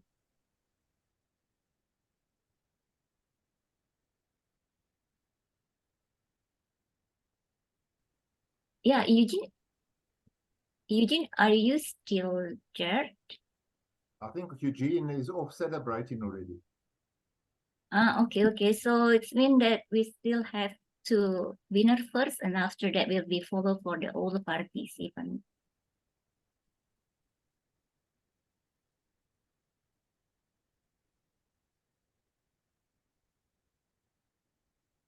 Yeah, for the host, please give sign Take the picture. if the picture is already it will be taken. Please be ready in 3, 2, 1. Please give us your best smile. Congratulations for the all winners. Okay, and for the next, the second session photo for the all participants. I mean all the contestants, please.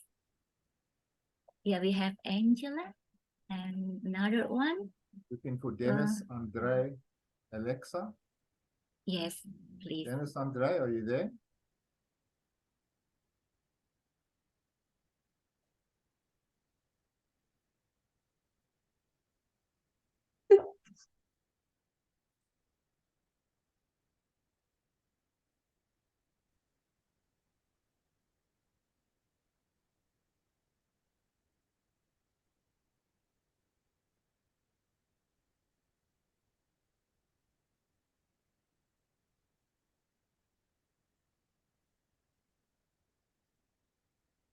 Hello?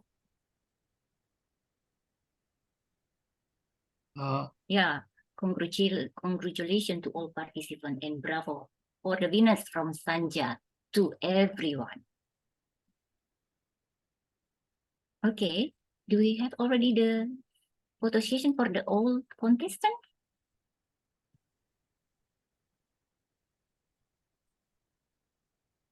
Sorry, who else should I ask to the spotlight? Angela. Who else? Dennis. Dennis. Dennis, Andre, Alexa. I can pin Eugene. And Eugene because Bell he's off still, yeah, but his camera is not on.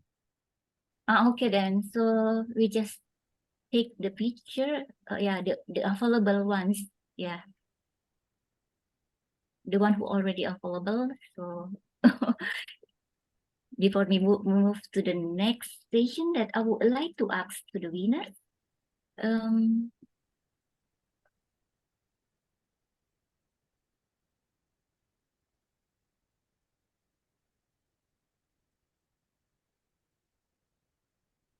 Yeah, we're done taking the picture. Okay, thank you so much for the host to support for the documentation today. And I beg to the Marcia and Samira. For the first, maybe to Samira, what is your tips on how did you prepare your speech? Yeah, because we have so many students here, especially young generation from Indonesia. Hello, Samira. Are you ready? Yes. Can you repeat the question, please? Yeah, I would like to ask, how did you prepare your storytelling speech? Because I even confused to choose one of you, because I have noticed that all contestants are great. Yeah, how did you prepare your speech?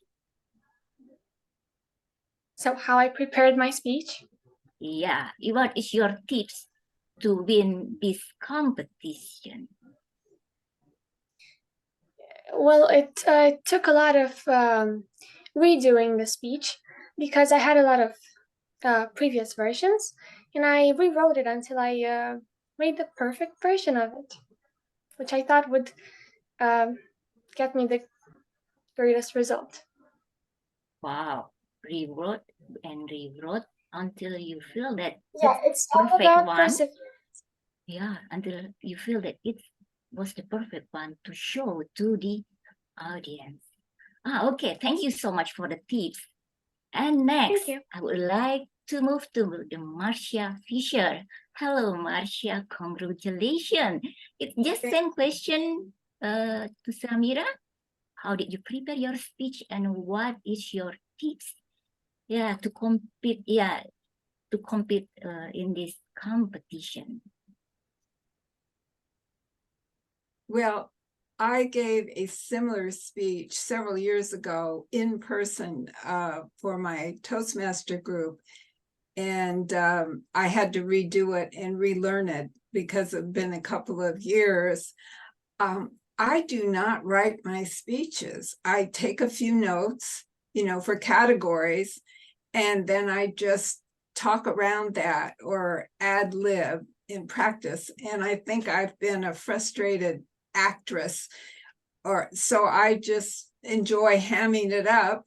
I get a lot of fun out of that. And so basically that's what I did. But I was so inspired by Grandma Westgate's story when I first read about it, because she was an older woman. She was a woman first, and she was 60s and 70s. And that really inspired me. I mean, after having been an abused woman, and I may have left out, she had 11 children. She had 11 children before she started, her career of trailblazing and getting the whole country, hiking. So she was a great inspiration, and I was hoping she'd be an inspiration to others. Thank you. Wow, Marcia, thank you so much for the storyteller. Okay, I have notification that Eugene just got back here. Eugene, are you here? So yeah, okay. Eugene, you are one of the winners today. So it's mean that we should repeat the photo session. So Samira and Marcia, I hope you're still not bored to taking another picture with Eugene. Eugene, are you ready? So host, could you please help to spot Eugene, Marcia, and Samira again? Yeah, give us again your freestyle or maybe emoji, your nice smiling, free smiling, whatever that you would like to express your face or your body gesture. This is, documentation, Not every day we have documentation like this. Okay, host, please let me know once you done the photo session for the winner. You ready in 3, 2, 1. Wow, great smile. Thank you. Oh, you have such great smile. Thank you so much. Another for Eugene, the same question. What is your tips to prepare for this competition? We would like to learn something from you because we have so many students here, young generation from Indonesia. You said my computer sound broke up a little bit. I didn't hear the full question. Okay. I give you same question with the other. Same question with the other winners. What your tips? To prepare this competition. How did you work with the preparation of your speech to Okay. face this storytelling competition? Yes, yes. So, well, of course, this particular story about the bridge was something that actually happened to me 26 years ago. And over the years, on May 17th, just recounting that. And my mom actually has always been telling me, you should tell that story because that story is impactful or could be impactful to other folks. So I was like, okay, well, now that I'm a part of this group and we're going to do the competition, then I may as well put that together and share it, and in the hopes that it could be impactful and inspire someone to understand that none of us knows how long we're going to be here. At any moment, anything could happen to cause us to not be here. So in preparation, just look back at some old pictures and, of course, remember that day and everything that transpired around it and things that have happened in my life since then. And really was just excited to be able to share that with the group. Okay, Achin, thank you so much for your tips and sharing for us.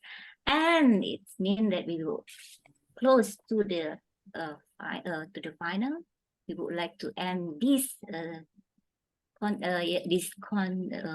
AGORACON on 26 August 2023. But yeah, before I end it this session, I would like to ask one of the ambassador here, Rajendra, Ethiopia Agora ambassador, to convey some closing speech before we ending this session. And of course, I would like to thank to all the team, all the participants, contestants, and also the audience, the attendants here that already joined with us during the Saturday, where everyone just going out for pleasure, but we have our own pleasure in this AGORACON. And also all the people that are behind on the screen, thank you so much. Yeah, I'm sure that we are have maybe mistakes, something wrong, that imperfect things that we already done. I do apologize for that one. And okay, I would like to hand it over to invite Rajendra, the ambassador from Ethiopia Agora. Agora ambassador from Ethiopia. Okay, screen is yours, Rajendra. Could you please tell me, hello everyone, good afternoon, good morning, good night, because I lost the connection for some time due to the problem. But can you please tell me what you want from me? Yeah, this is the end of the session, Rajendra. So I would like to invite you for such closing speech for this AGORACON on 26th August 2023. All right. Actually, I joined very late because I forgot the time and I thought it's the same time. And I lost also the connection because of the power problem. But I know that whatever time I was there, I enjoyed it very much.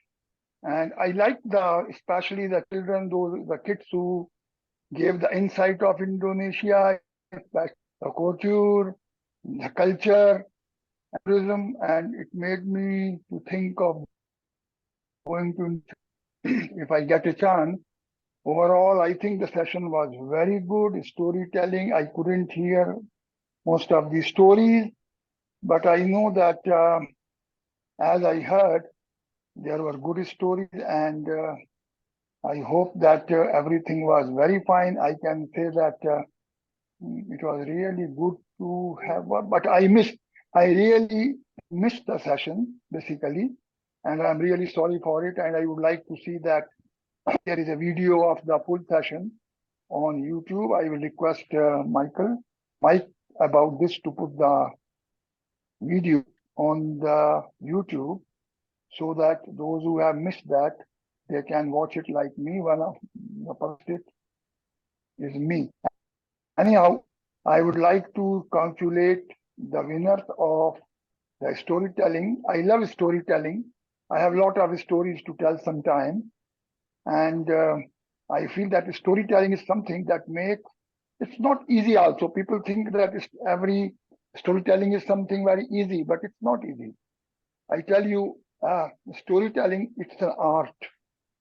You have to have a story which comes from your heart.